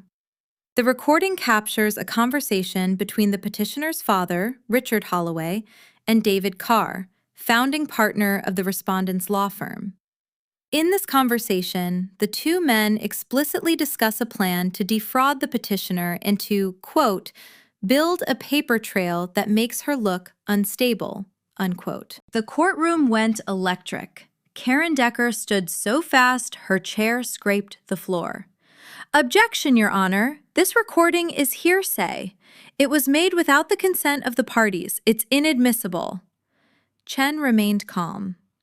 Your Honor, under the federal crime fraud exception, communications made in furtherance of an ongoing criminal conspiracy are admissible, regardless of consent. The recording documents a conversation in which two men discuss a plan to commit financial fraud and to deliberately fabricate a false narrative about the petitioner's mental health. This directly contradicts the respondent's claim that the petitioner is unstable. It proves the claim was manufactured. Judge Sloan looked at Chen. She looked at Decker. She looked at the ceiling for a long moment. I'm going to allow it, she said, with a caveat that the recording's authenticity will need to be verified by a forensic audio analyst before any permanent order is issued. For purposes of today's hearing, I'll consider it provisionally. Chen turned to her paralegal, who was seated behind us. The paralegal handed her a small speaker. Chen connected her phone, cued the audio file, and pressed play. My father's voice filled the courtroom. Clara doesn't know about the Portland property. She thinks the inheritance from her mother was just the house and the checking account. The recording played for 14 minutes. Every word was clear despite the background noise. My father's smooth, confident tone, David Carr's gravelly laugh, the discussion of shell companies and LLCs, the mention of Marcus's name, the phrase that hung in the air like smoke. Then Marcus handles it. He's a lawyer. He knows how to build a paper trail that makes her look unstable. We've already started laying the groundwork. When the recording ended, the courtroom was so quiet I could hear the clock on the wall ticking. Marcus had not moved. His hands were flat on the table in front of him. His face was the color of old paper. He was staring at the speaker as if it were a live grenade. Karen Decker was looking at her client with an expression I recognized. It was the expression of a lawyer who had just realized her client had been lying to her from the very first conversation. Judge Sloan removed her glasses. She folded them slowly. She placed them on the bench. Mr. Holloway, she said, is there anything you'd like to say? Marcus looked at Decker. She touched his arm and whispered urgently. He shook her off. He leaned into the microphone. Your Honor, he said, and his voice cracked. That recording is taken out of context. What context would make this statement acceptable, Mr. Holloway? Marcus opened his mouth, closed it, opened it again.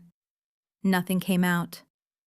Judge Sloan nodded, as if she had expected exactly this. Based on the evidence presented today, including the financial records, the FBI affidavit, and the audio recording, I am denying the respondent's emergency custody petition. I am granting the petitioner's countermotion for temporary full, physical, and legal custody of the minor children. The respondent shall have no contact with the children pending a full evaluation. Supervised visitation may be considered after the respondent has completed a psychological evaluation and the criminal investigation has been resolved. She looked at Marcus over her glasses. Mr. Holloway, I am also referring this matter to the State Bar Association. The conduct described in this recording, if accurate, constitutes a serious breach of professional ethics. Your license to practice law in this state is subject to review. Marcus stood up. His chair tipped backward and clattered against the wood floor. He didn't pick it up. He turned and looked at me. It was the first time he had looked at me since he walked into the courtroom, and in his eyes I saw something I had never seen before. Not anger, not defiance. Fear. Real, unmasked, bone-deep fear. The fear of a man who had just realized that the woman he had spent 9 years underestimating had become the most dangerous person in the room. He didn't say anything. He turned and walked out. Karen Decker followed him, her briefcase clutched to her chest, her heels clicking rapidly against the marble floor. I sat at the table. Chen sat beside me. The courtroom emptied. The bailiff approached and asked if we needed anything. Chen shook her head. When we were alone, Chen put her hand on mine. That went well, she said quietly. I exhaled. I hadn't realized I was holding my breath. What happens next? I asked. Marcus is going to get desperate, Chen said. The Bar Association will open an investigation. His firm will distance themselves. The criminal case will move forward. And when David Carr is identified as a co-conspirator, the whole thing is going to unravel. What about my father? His attorney will try to cut a deal, but with the recording and the flight attempt, the U.S. attorney has leverage. He's looking at real time. We stood. I gathered my things. The transcript, the USB drive, the journal, my mother's words, my mother's voice, my mother's plan, executed from beyond the grave with the precision of a woman who had spent years studying her enemy. I walked out of the courthouse into the gray November morning. The mist had turned to a light rain. I stood on the steps and let it touch my face. My phone buzzed, a text from Leo's teacher. Leo had a great day. He drew a picture of a house with a yard and a dog. He said it's his new home. I stared at the text. I read it 3 times. Then I put my phone in my pocket and walked to the car. 3 weeks after the custody hearing, on December 9th, David Carr was indicted by a federal grand jury. Conspiracy to commit wire fraud, conspiracy to commit money laundering, and obstruction of justice. He was arrested at his home, a 14,000 square foot estate in the suburbs, at 6:30 in the morning. The FBI also seized his personal computers, his firm's server backups, and a safe deposit box containing passports for 3 countries. The indictment was front-page news in the local press. The headline read, "Prominent attorney charged in multi-million-dollar fraud scheme." The article named my father as a co-defendant and referenced Marcus as an unindicted co-conspirator. Marcus's firm, Whitfield, Carr, and Mahoney, issued a statement within hours announcing that David Carr had been removed from the partnership and that the firm was cooperating fully with federal authorities. Marcus was suspended from the bar on December 14th. His license to practice law was revoked pending the outcome of the criminal investigation. He was also removed from his position at the firm. His partners, not the kind of men who tolerated association with federal indictments, voted unanimously to terminate his employment. I know all of this because Margaret Chen kept me informed. She sent me updates by email, concise and factual, each one a small brick in the wall I was building between my old life and my new one. I didn't celebrate. I didn't gloat. I didn't call Marcus and tell him I told you so. I didn't go to the courthouse and watch my father's hearings. I stayed home. I made breakfast for my kids.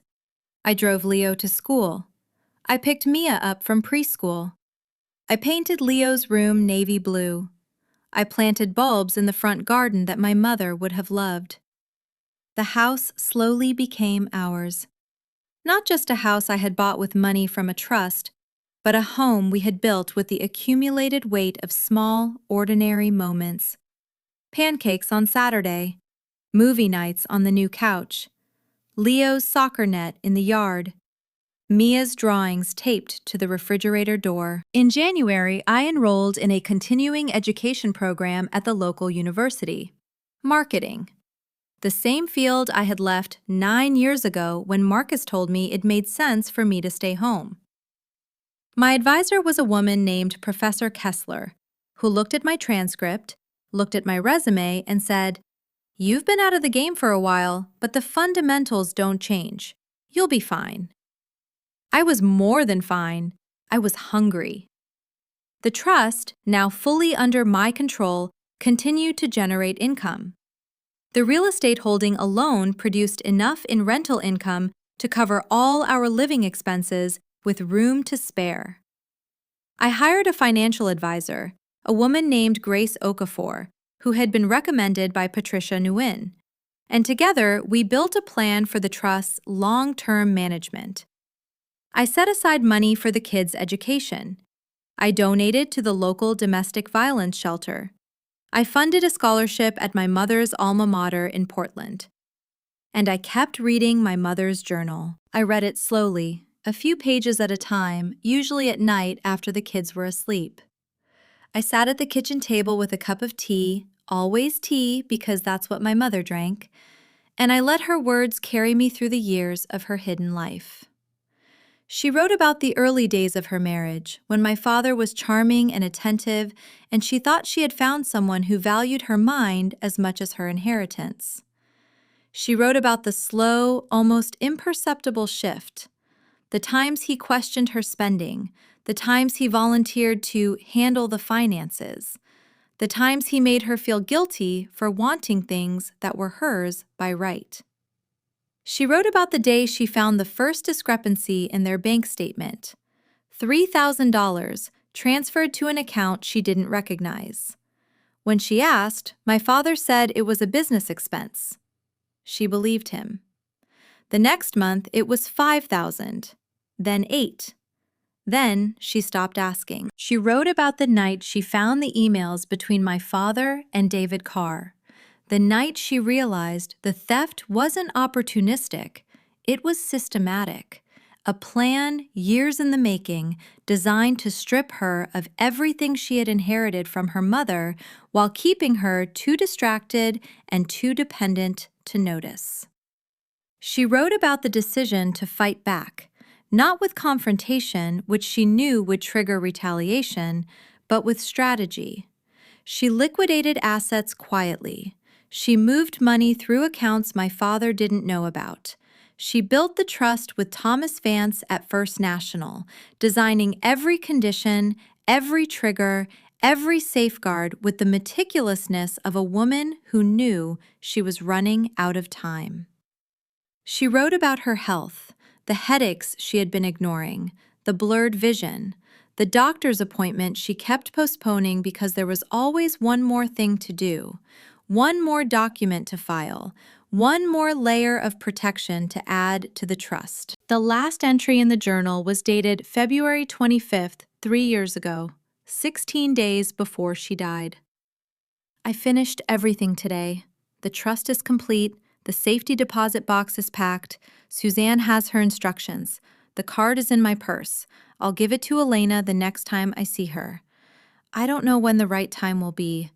Maybe there is no right time. Maybe you just hand your daughter a weapon and pray she never needs to use it. I'm tired. Not the kind of tired that sleep fixes. The kind that comes from carrying a secret for too long. But I'm also proud. I built something that will outlast me, something Richard can't touch, something Marcus can't steal.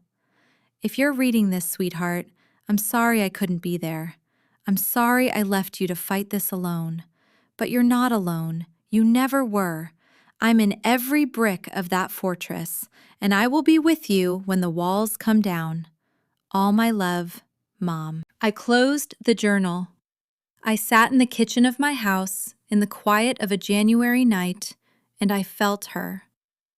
Not as a memory, not as a ghost, as a presence, solid and warm and fierce, sitting across the table from me, sliding a faded debit card across the wood and saying, "Keep this. Don't ask me about it. Just keep it." I kept it, and it kept us.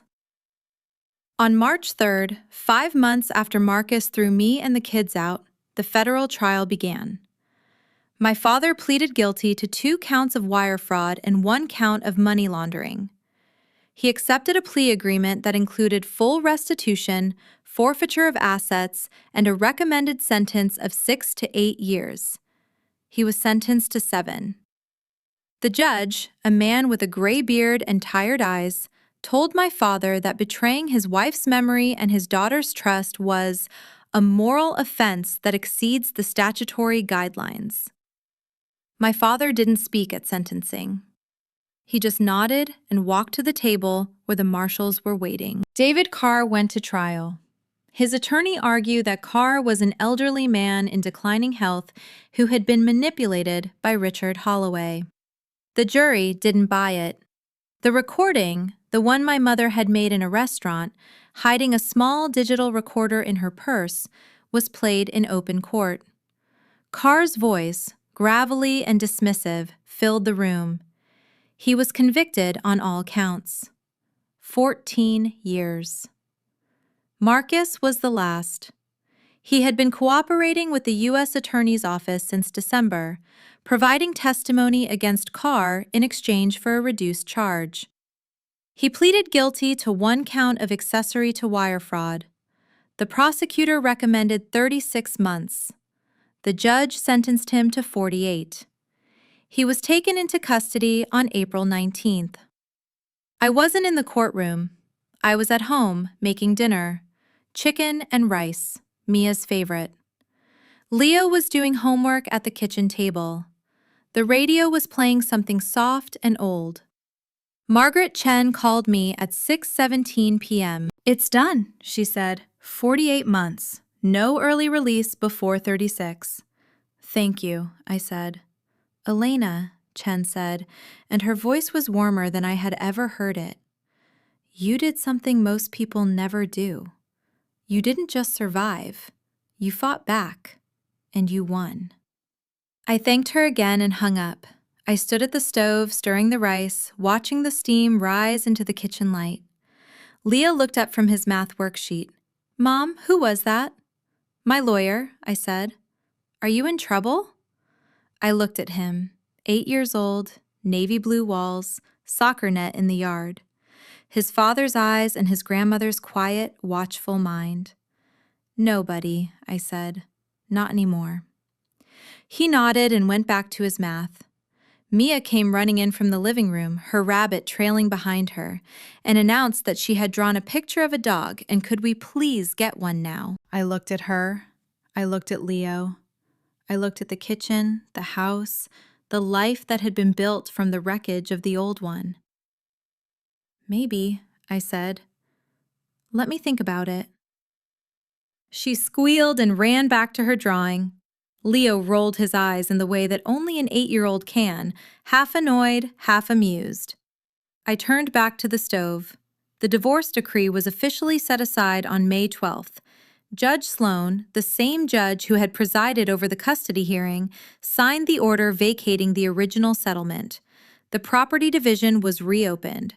The house, the one Marcus had locked me out of, was ordered sold, with proceeds split equitably.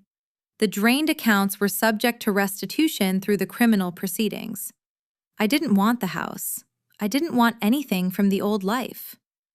Margaret Chen handled the negotiation. Marcus, from his cell in a federal correctional facility, signed whatever his court-appointed attorney put in front of him. I kept the new house. I kept the trust. I kept the kids. I kept the journal and the card and the recording and the memory of a woman who had seen the future and built a wall against it. The card itself, my mother's old, faded, peeling debit card, sits in a small frame on the shelf above my desk. Not in my wallet anymore. Not hidden, displayed, a reminder. My mother's voice is in my head often, not as a ghost, as a compass. When I'm scared, when I'm tired, when the world feels like it's tilting, I hear her saying the words she wrote in that last journal entry. I'm in every brick of that fortress, and I will be with you when the walls come down. The walls came down, and she was right. She was there. Sometimes I still think about that day on the curb, the cardboard box, the locked door, the $43. I think about Leo staring at the house, waiting for a window to open. I think about Mia's face pressed into my leg, silent and scared. I think about the calm in Marcus's voice when he said, "You have nothing, Elena." He was wrong. I had something he couldn't see, couldn't touch, couldn't steal. I had a mother who loved me enough to build a weapon and trust me to use it. I had a card in my wallet and a story in my blood and a stubbornness that had been passed down through 3 generations of women who refused to be erased. I pull into the driveway of our house, the one with the red door and the yard and the navy blue room upstairs. Leo is at soccer practice. Mia is at a friend's birthday party. The house is quiet when I walk in. I set my keys on the counter. I pour a cup of tea. I sit at the kitchen table, the same spot where I read my mother's journal, where I listened to the recording, where I cried and planned and rebuilt. The light through the window is warm, gold, like a late afternoon in October, but softer. The kind of light that makes everything look like it belongs exactly where it is. I take a sip of tea. I look at the card on the shelf. "Thanks, Mom," I say quietly. Nobody answers, but the silence is different now.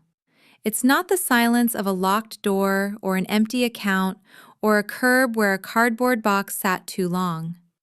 It's the silence of a house that is home, of kids who are safe, of a war that is over.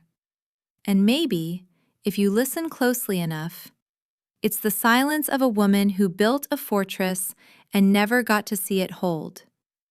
But it held. It held. There's another file waiting in the Karma archives.